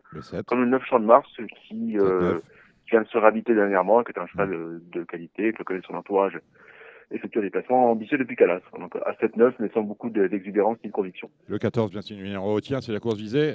Mon cher Mathieu. Moi, je suis d'accord avec Big Call, le numéro 7, qui se plaît sur cette distance des 2400 mètres. Et pour une surprise, j'aime beaucoup le numéro 6, Always Welcome. Always Welcome, toujours bienvenu. Toujours bienvenu, et j'espère qu'il sera bienvenu à l'arrivée. D'accord. Là, allez, on va rapidement cette réunion. Le prix full des femelles âgées de 3 ans, 8 au départ. Il s'agit d'un Méden. On est sur la nouvelle piste, les 1300 mètres de la nouvelle piste. C'est nouveau, ça vient de sortir. Non, c'est pas un Méden, on a déjà gagné. Je dis n'importe quoi, je deviens fou. Ils ont déjà gagné. Ouais, très bien. Gilles, oh là, non, Gilles, c'est pas avec nous. Cédric Philippe. Je sais pas forcément cette affaire-là. Vous à moi, je vais survoler parce que, comme je vous disais, il y a ça une ou 2 semaines, à Paris Turf, on a la chance d'avoir des pronostiqueurs dont c'est le métier de travailler une seule réunion sur leur journée de travail. Ça permet de faire un travail de qualité. Je vais vous avouer que j'ai une journée qui a commencé très tôt. Je ne suis tout sauf pronostiqueur. Ça, quand j'ai fini le reste, bref, j'ai pas fini le reste. Donc vous avez compris que j'ai survolé vraiment la réunion. Dans les circonstances, je suis pas pour mettre les gens en péril. Donc j'ai trop de respect pour ceci. Le 108, je vais le bérer. Voilà, si je devais dire quelque chose. D'accord. Alors, si vous avez survolé, vous êtes arrêté sur quel chevaux principalement? Peut-être aller vite. On va pas faire toutes les courses. Mathieu, peut-être travailler là-dessus. Je verrai ça avec Mathieu une fois que vous aurez raccroché parce que vous êtes débordé en voiture partout. C'est terrible. Quels sont les. On a le prix du roule. C'est la deuxième. C'est pareil. C'est le Rock. D'ailleurs, vous retrouverez mon point de vue à son sujet dans l'école de Paris Turf demain matin. Le prix de la grotte, 9 concurrents. Belle course, hein. Avec Raclette, là, on est impatient de la revoir. Raclette. Très curieux de revoir le 6 Mangoustine. Là, c'est le 6. Là, le Fontainebleau, on prépare bien évidemment les poules d'essai. Fontainebleau, ce sont les mâles. Ouais. Alors, qu'est-ce qu'on joue là-dedans? Pareil, est-ce qu'il y a une raclette version masculine? J'ai adoré la rentrée de Making Movies numéro 7, qui est pour moi un vrai bon cheval. Je suis très bon pour le ancien Tron, qui est un vrai warfront, un vrai cheval de bon terrain, et qui devrait avoir le terrain à son goût au week-end. On vous entend, c'est mal. On finit sur le Noah, et c'est la 6e. J'ai toujours été fan du 603 Maximus, qui pour moi était un très bon poulain. Voilà, c'est magnifique. Vous avez regardé la 7e. La 7e, c'est des vieux chevaux d'âge qui effectuent leur rentrée, qui ont eu des combats pour certains, des tâches plus ou moins difficiles. J'ai toujours été fan de Barati, qui est un vrai cheval froid, un cheval de bon terrain, qui est rapidement quel numéro celui-là? Par son jockey. C'est le 3. Le 3. Calcutta Cup. Bon terrain sans place en sport, voilà. Calcutta Cup. Cheval froid, mais un cheval que j'aime beaucoup. Ok, d'accord, très bien. Bon, écoutez, je suppose que vous n'êtes pas regardé à aller voir ailleurs si j'y étais. Hein. Alors, qu'est-ce qu'il y a sur le feu? On a Châteaubriand demain. Ouais. J'ai beaucoup aimé les premiers pas du 101 Once Upon a Time, ça pas être le seul. C'est pas très spéculatif, mais pour moi, c'est un poulain qui va très rapidement passer son palmarès. C'est une bonne base de jeu compliqué. Once Upon a Time. Il était une fois. La deuxième, le 3 Rock Angel, c'est quand même un bon engagement. Maintenant, c'est un choix qui est quand même décevant ces derniers temps. Le 3. Allez, un dernier crédit, parce qu'on ne condamne pas les chevaux aussi rapidement qu'on condamne les êtres. D'accord. La troisième, est-ce que vous avez eu des choses? Non. Châteaubriand, toujours pareil. Bon, celui-là, que 3, ça paraît bien. Hein. Poulain qui est régulier dans l'effort, qui a tiré un bon numéro dans les boîtes. C'est quand même un avantage en général, cette piste où ça tourne régulièrement. Ensuite, on a les handicaps. Ouais, après, on arrive dans les Après, c'est le complications Bonneto. extrêmes. Le Bonneto, c'est terminé. Et on a du plat à Fontainebleau. Quel jour? Samedi. Ah, demain, oui, mais demain, oui, voilà, ça en fin de journée, c'est ça? Ouais, c'est ça, 16h07 exactement, la première. Voilà, alors là, quoi, Fontainebleau, la première, on commence par handicap de catégorie. Bon appétit, messieurs, dames. Même si j'aime bien le numéro 7, Jordan Baker. D'accord. Qui est un mâle, alors, bon, ça devrait être une femelle si vous soulignez futural, mais, voilà, c'est un cheval qui, pour moi, va rapidement enlever un handicap de cet acabit. La deuxième, je suis très curieux de revoir le 5 Mirski, qui a beaucoup mieux débuté qu'un Nicolas. J'aime total engagement. J'aime jamais ça. Mais peut-être qu'on a fait non partant pour attendre cette course-là. Pour moi, un bon cheval. 205 Mirski, très content de le revoir. Débuté 7e, ça veut rien dire. Un poulain estimé. Voilà, il va avoir la couleur de mon argent, comme vous pouvez l'entendre. Le 503 au Manen, c'est fait une rentrée attendue là aussi, mais ça sera beaucoup moins spéculatif. Ce sera tout pour moi à Fontainebleau. Très bien. Il y a du Toulouse aussi, non? Oui, il y a Toulouse, exact. Et ça, c'est à ce matin, ça. Hein Alors, on commence par un canet de 3 ans, bon appétit, messieurs, dames. La deuxième, 3000 mètres pour d'échaudage, je passe la main. La troisième, des chevaux arabes l'un à l'autre très hétérogènes. 300 effectue une rentrée attendue, c'est un vrai bon cheval. Le 3 Urgent a l'avantage d'avoir couru cette année, donc un avantage conséquent. C'est 2 fois de la course, je pense. La quatrième, handicap, bon appétit, messieurs, dames. La cinquième, une course à Médène, il y a du pic et du carreau. Le 7 est d'Aric de la Vega, l'entourage effectue un déplacement ambitieux avec celui-ci, qui est pour moi un bon point d'appui pour les jeux combinés. Après, on retourne dans des chevaux arabes, mais là, c'est pas le même niveau. Hein. C'est des petites choses. Et le 5 Barise me paraît très bien engagé, qui a montré des potentiels, qui sont redoutables d'ici, même si le début du 9 Star ont été très séduisants.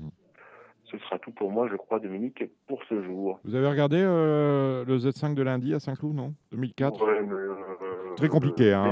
Les béné, c'est bien, je suis en pleine forme. C'est un bon engagement, voilà, parce que c'est quand même une location de Quintet Plus à des chevaux qui sont des chevaux de deuxième épreuve. Non, mais je veux dire, sportivement, c'est pas normal, quoi.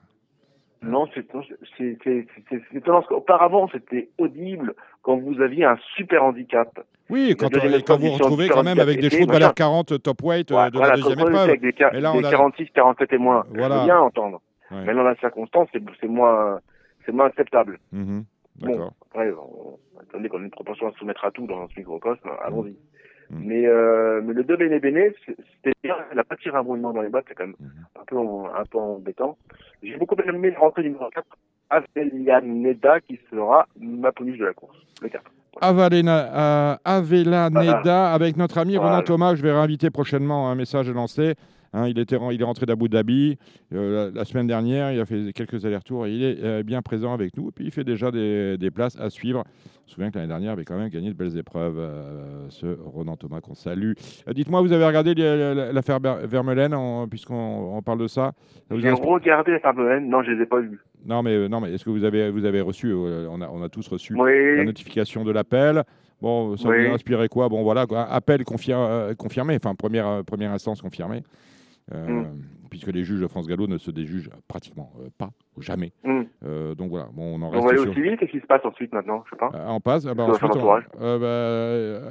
rendez-vous est pris par l'avocat de Fabrice Vermeulen avec le greffe du tribunal où il sera reçu mardi pour une fixation d'audience, puisqu'on va maintenant plaider en référé au tribunal administratif. C'est la procédure qui suit. Mais à partir du 28 avril, Fabrice Vermeulen n'aura plus le droit d'avoir des partants. Donc, autrement dit, il faut que dès maintenant, il commence à dispatcher son effectif pléthorique. Un nouveau coup dur quand même pour les courses de Marseille, parce qu'on a quand même... on a vécu l'affaire Rossi en fin d'année dernière, et maintenant, on se retrouve avec un top entraîneur marseillais, tête de liste, qui est interdit d'entraîner. Bon.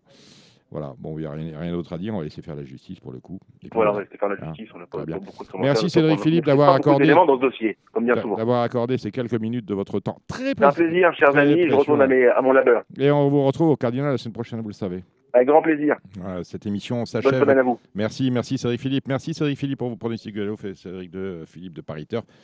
On remercie Mathieu Mais alors Mathieu, on vous retrouve vous demain sur RMC à 13h. Hein. Exactement Dominique, demain de 13h à 14h sur les ondes d'RMC, dans les courses RMC, avec un beau programme. On va notamment évoquer ensemble les 2 quintés du week-end.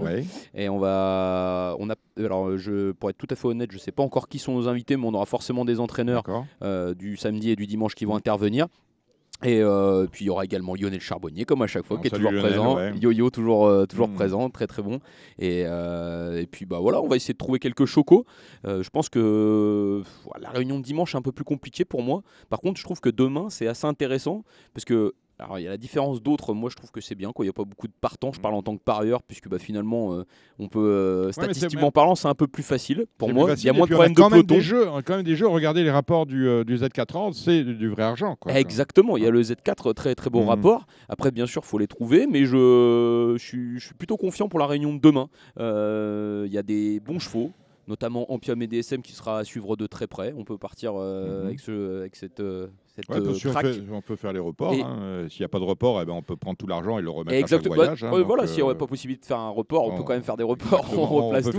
Et moi, c'est ça que j'aime bien faire, notamment sur la deuxième course avec les Gilles. Moi, je vais dire les 2-3 chevaux que j'aime bien pour la réunion de demain, parce que même si on l'a fait, mais moi je vais partir en jumelé placé 208-207, donc Gypsy du Noyer, Junon du Léard, 315 Anna Démol en placé, parce que je pense que ça va doubler au minimum, parce que c'est quand même le quintet, donc il y a toujours des rapports, c'est le The 5, il y a toujours des rapports intéressants. Le 406 et 409, couplet placé, jumelé placé, décoloration Piam et DSM, Dominique. Et il vous le redira demain dans les courses RMC à 13h. On remercie Gilles Curins qui était avec nous pour les pronostics de trop notamment.